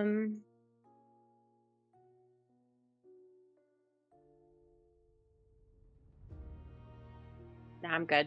Talara's gonna help. Talara's gonna help sort of set everything up, but like do the like organizing bit because she's very particular about her things and like only touching her things. No one else touches her things. Yeah. Like putting them exactly where she wants them. Which is kind of hard to do in this space. It's probably like like a 7 by 7 foot room, maybe even smaller. It's fine. She's been in worse. Probably like sitting on the cot and like looking over and like shoving stuff underneath while Marin has the walking space. Marin, how did you manage this? I told him that I had nightmares, gave him like half of my gold, and was like, I don't want to wake you or the crew up. But I just didn't. I wanted you to have a space in case something came into like your dreams and you had a comfortable space to be in. I'll be okay, Marin. I know you will.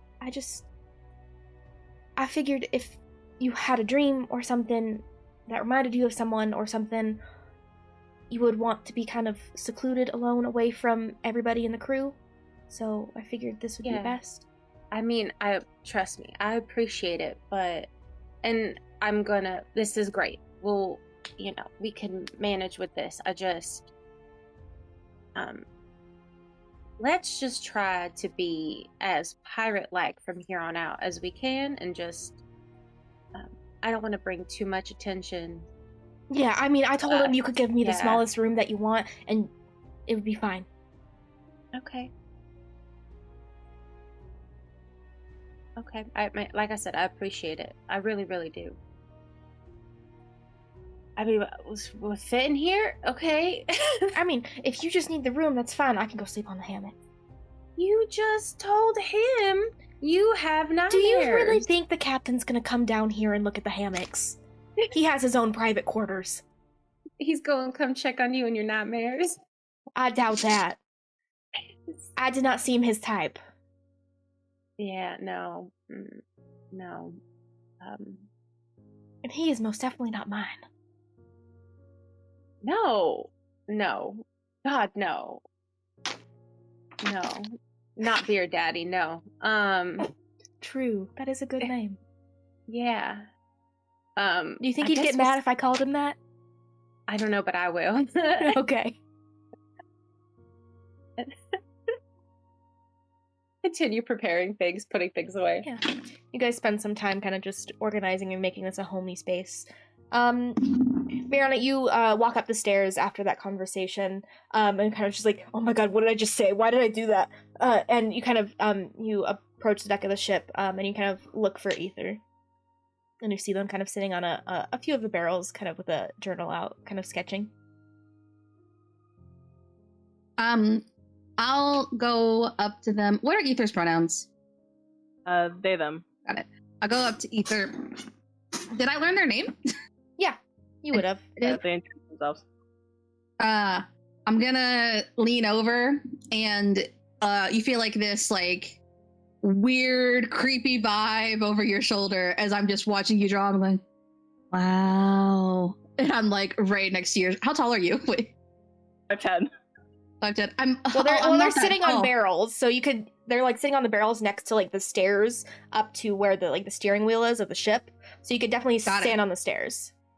I stand on the stairs. I'm leaning down, so my head just slowly comes into your peripheral vision. And I'm just like, wow. And it's also strange, almost as like you see her face kind of jet into your peripheral, the space around you almost gets like slightly cold. Just for a split second. Hello. Hi. Hi. He kind of like looks down at his drawing, looks down at the drawing. It's not that bad, but whenever, like, you know how sometimes if you're an artist and you, like, know that someone's looking at your art, you're automatically like, this is the worst thing that has ever come out of my hand. That's their thought process. And they're just, like, looking at it, and then just close it and look at you. It's like, do you want to talk about something? Yes. I really liked your drawing. Seraphina spoke very highly of your abilities. And just from what I saw, you were really able to capture the eerie beauty of the sky. Now, would you like the tea? Very much so. Okay, I'm gonna look around and be like, okay, come with me. I'm gonna come to my room, and I'm gonna take Ethan to my room. Yeah. So you guys go below deck, and then go the opposite way that you had previously gone. It's like it's a floor above where the like cargo hold is, and you guys go to where the officer quarters are. And you guys go into the right hand room or the left hand room. Thank you, man. I've got there's a couple cots in here. I've got a roommate, basically. It's very obvious that two people live here. I don't have a lot of stuff in this room. Like, I do not have and I sit down and I'm like we're about to have a sleepover session, basically. I'm just like. Ether sits as well and is like, you have their undivided attention. Okay, so. How long have you been traveling with Seraphina? About a year. About a year. Unrelated, is she currently single? As far as I know. Okay. Unrelated. I know enough to think that Mariana might have a crush on her, or do I have to do an insight check? Okay. Oh yeah. She is not subtle at all. No, yeah, you strong legend woman. like, especially when like Mariana mentions like Seraphina, like you could see like just her eyelids just kind of open just slightly. Either leans a little bit sclera closer. started to hearts. They're just like leans a little bit closer and it's like, oh no, don't worry, I had that same impression with her first. Fine. Okay, cool. I don't usually get. Anyway, the tea. So, Barky, he's got a fancy name. But I don't know. But, he used to travel with his other ship, under, the Vixen. Have you heard of? Yeah. Uh-huh. So that's how they knew each other. That's how they knew each other. And I was getting some weird sexual tension in that room, I'm not gonna lie. And it wasn't me looking at Seraphina. You mean to tell me that Seraphina edited not only the Vixen. What? No, she bedded the Vixen! Oh my god! She told me! I trust her implicitly. Oh, I also trust her implicitly. I trust her implicitly. Oh my god, she pegged Barky! That's the Vixen! Holy shit! I pull out, like, underneath the floorboard, I pull out, like, a whole bottle of rum, and I'm just, like, drinking it from the bottle, and I'm just, like, passing it over. Oh my god.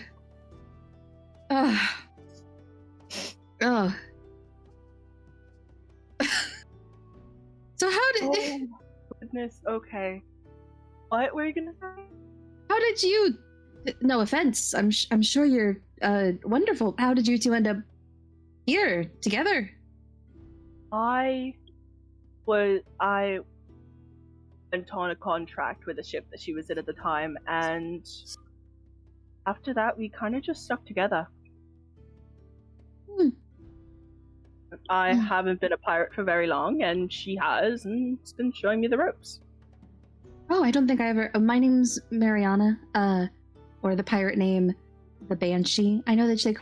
What's your pirate name? Ether. That's so what's your real name? Ether. Oh. No, I like it. It's I haven't been a pirate for very long. I don't have one yet, and at this point don't really see the need to have one. Oh, I thought you were going to say it's been so long that you're too afraid to ask. Like, for people to make one. What about... Oh, yeah, that too. Like, a windbreaker, or that blue person. Hold on. I think it's obvious that I did not come up with my own name. Fair enough. I guess I should ask around. Think Torp would come up with one for me if I've been here long enough. Yeah, I think he'll grow to like you. He could do that. He gave me mine because people were screaming when I killed them. Okay. Yeah. Anyway, welcome aboard. As one of our new companions would say, matey. If you'd like me, I can show you to your room, but honestly, you seem like such a chill person. If you ever want to, like, I do not sleep down here that often. If you ever want to hang out in here, you can. Sure thing. I really much appreciate that. No problem. How do I bring that up to Seraphina that she can also do that without sounding like a total doofus? I can tell her for you. Thank you. Could you put in that I was really cool and pretty when I did it? Oh, definitely. Thank you. Receive my highest regards. I go to put my hand on their shoulder and I'm like, wait a minute, and then just go to high five, I guess. I'm just like, cool. I'm trying to think of if Ether would know what a high five is. I'm inventing it right now. No. You're just kind of like... You put your hand... Nice. I'd slap it, and I'm like, hell yeah. And then I'll take you down to the barracks. Okay. Yeah, you guys go down towards where, like, the barracks are. You don't see Talara and Marin, but you do see Seraphina. What is Seraphina doing at this point? At this point, she's just chilling in the hammock. She picked one on the bottom, kind of a little, like maybe a couple rows from the one that Talara had set herself up in before going to the room. Okay.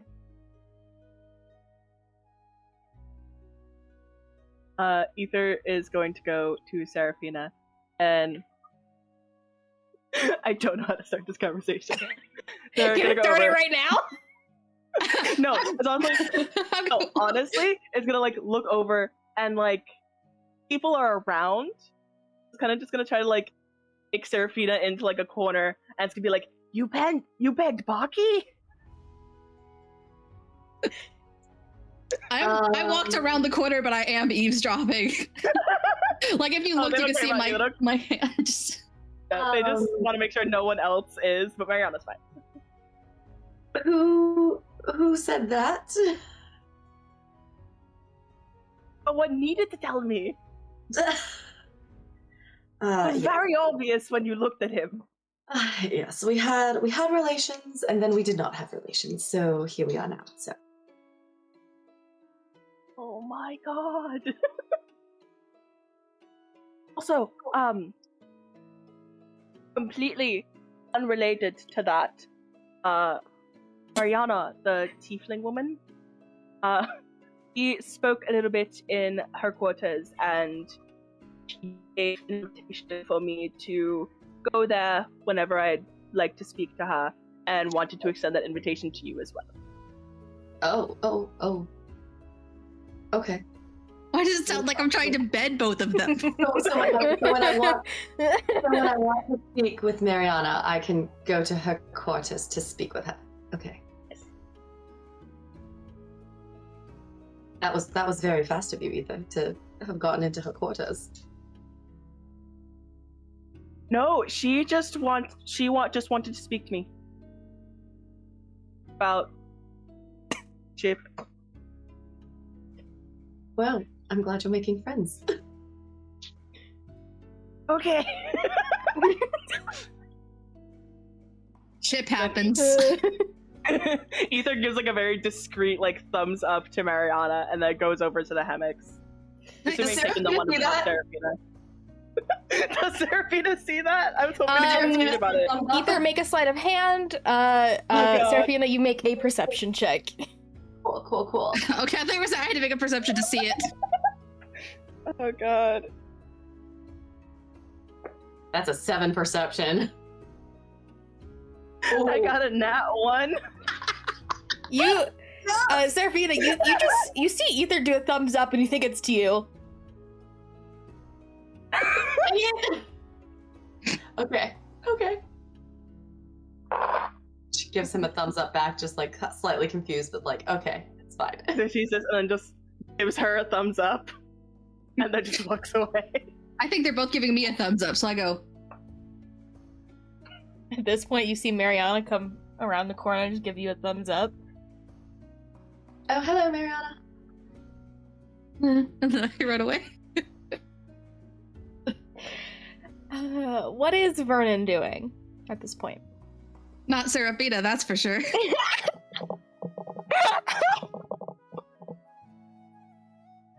That was too quick. He probably opened the box, went through it, organized things. As he tries to mentally prepare to go speak to Seraphina. Okay. You kind of like, you psych yourself up to go talk to this person that you haven't seen in a really long time.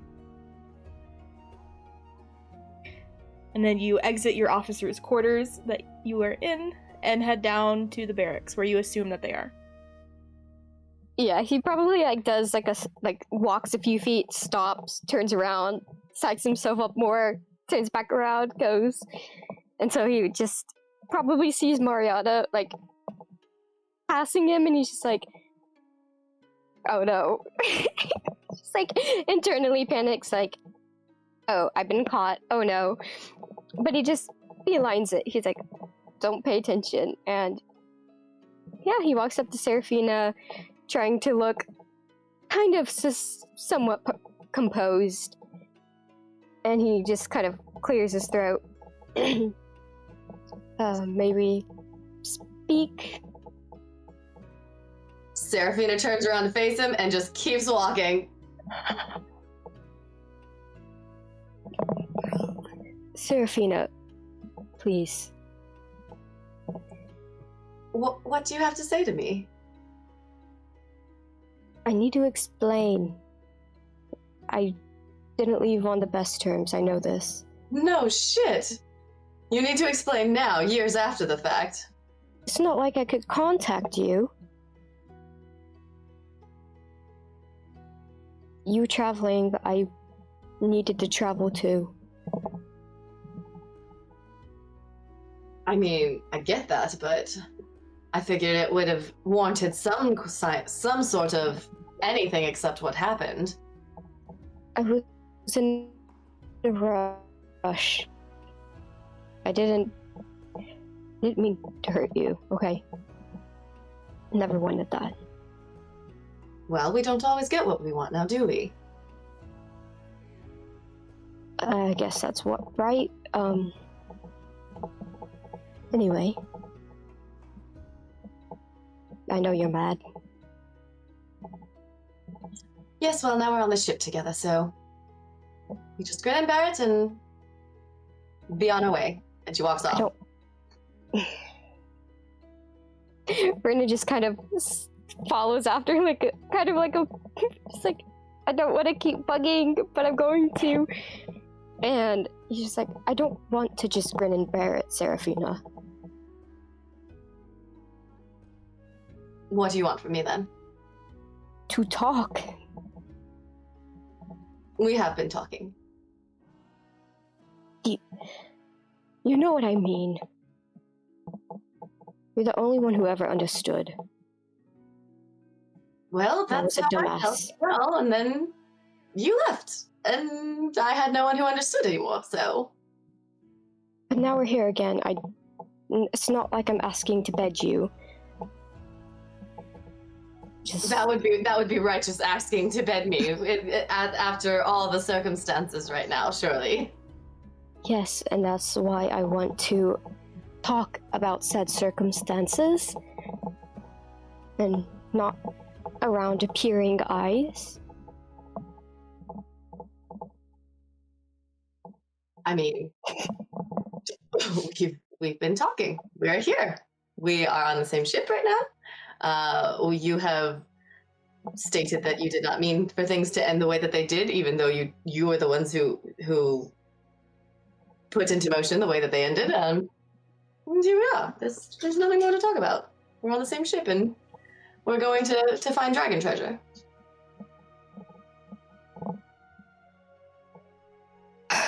Fine. Do as you please. Oh, don't get that haughty with me. I'm the one you left, not the other way around. And I'm trying to talk about it. And don't want to have a one-way conversation.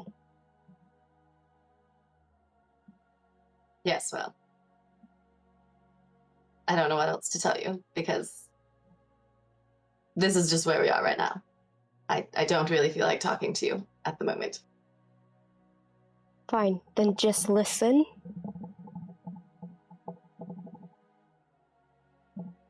Elsewhere? Just elsewhere? You want all of our dirty laundry out where anyone can hear?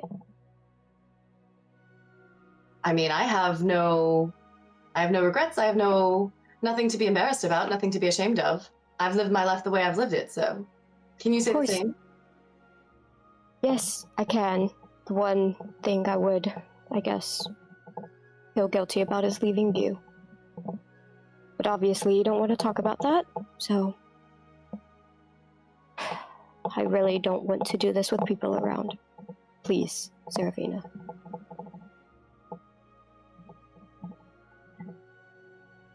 Fine. Where would you like to have this conversation? This is going to sound awful. My room. As she largely rolled her eyes. I'll stand away. Don't worry. It's not. I'm not going to do nothing. Not going to do anything. Either way. Right. So you walk up the stairs to the floor above, and you guys go into the right-hand room of the officer quarters. And you see this room is pretty decked out with just, there are some vats of probably acid or some sort of material. There's a bunch of tinkering tools around. There's a large trunk in the corner. There's a pretty nice bed in there as well. Cool. So yeah, he goes and kind of leans against his tinkering table, probably knocking something over, then quickly like trying to turn around and fix it.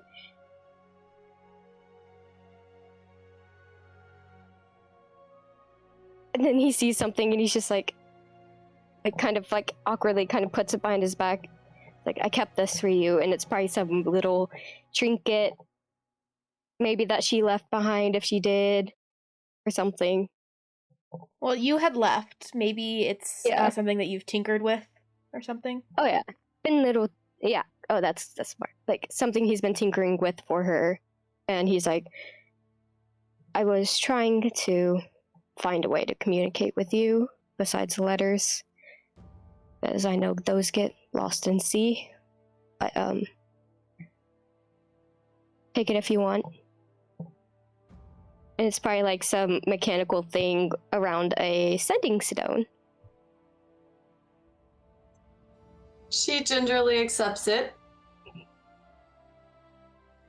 Now that hopefully communication would be open, and if you need me, you'll have me. How can I trust that you'll be there? You can't. All I can give is my word. You're the only one I deem bearable on this ship at the moment. I need all the help I can get trying to, get where we need to. Why this ship, though? Why not another ship that's less that's more bearable in terms of crew than just me, because that's, given the circumstances, saying quite a lot at the moment. Yeah, not wrong. Thought about it many times, but who would think to listen to such a crazy tale? Going to find a lost dragon's hoard, and so forth. No one listens. No one's ever listened. You listened. Yes, I suppose. Well, I mean, now you have your ship and your captain who has listened. Not well, but bearable enough. I'm glad you're here.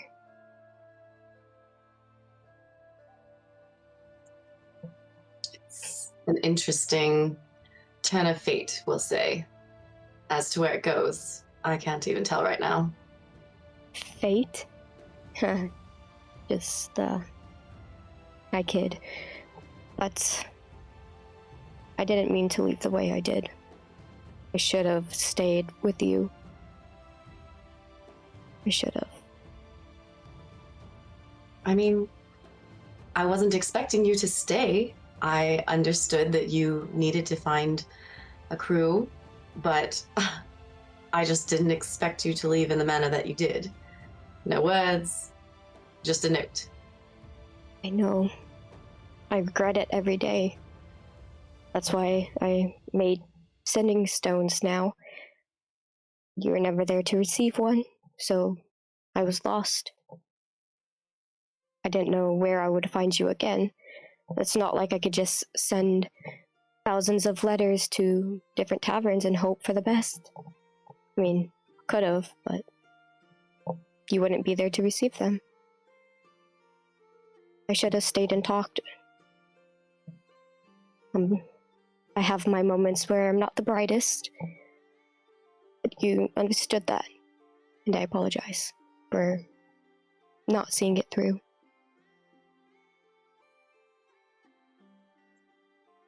Well, I can't say that I'm fully okay with the situation, but I do accept your apology at the moment, so at least we can be civil and not awkward around each other. I wouldn't expect you to accept it so soon, but I appreciate it.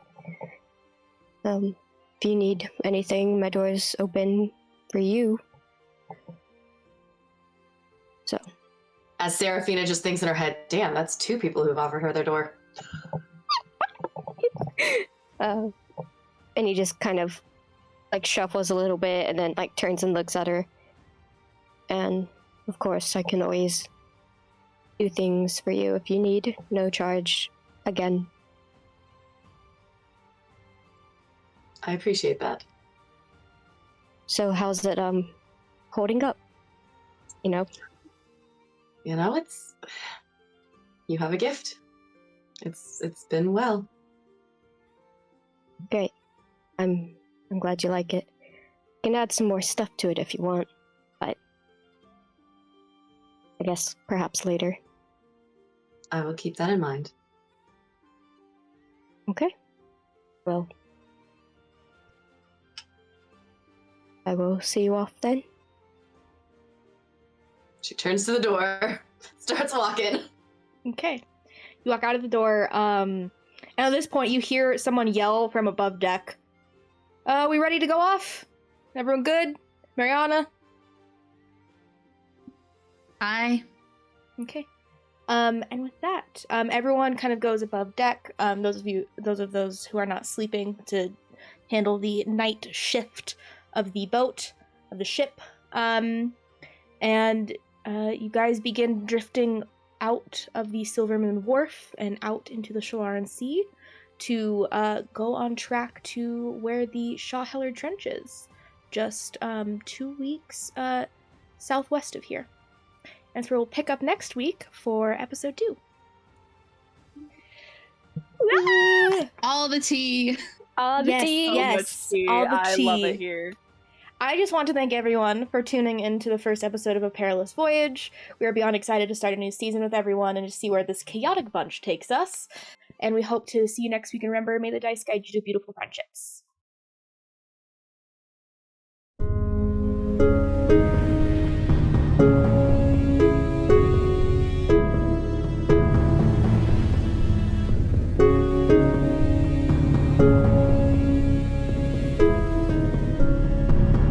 you.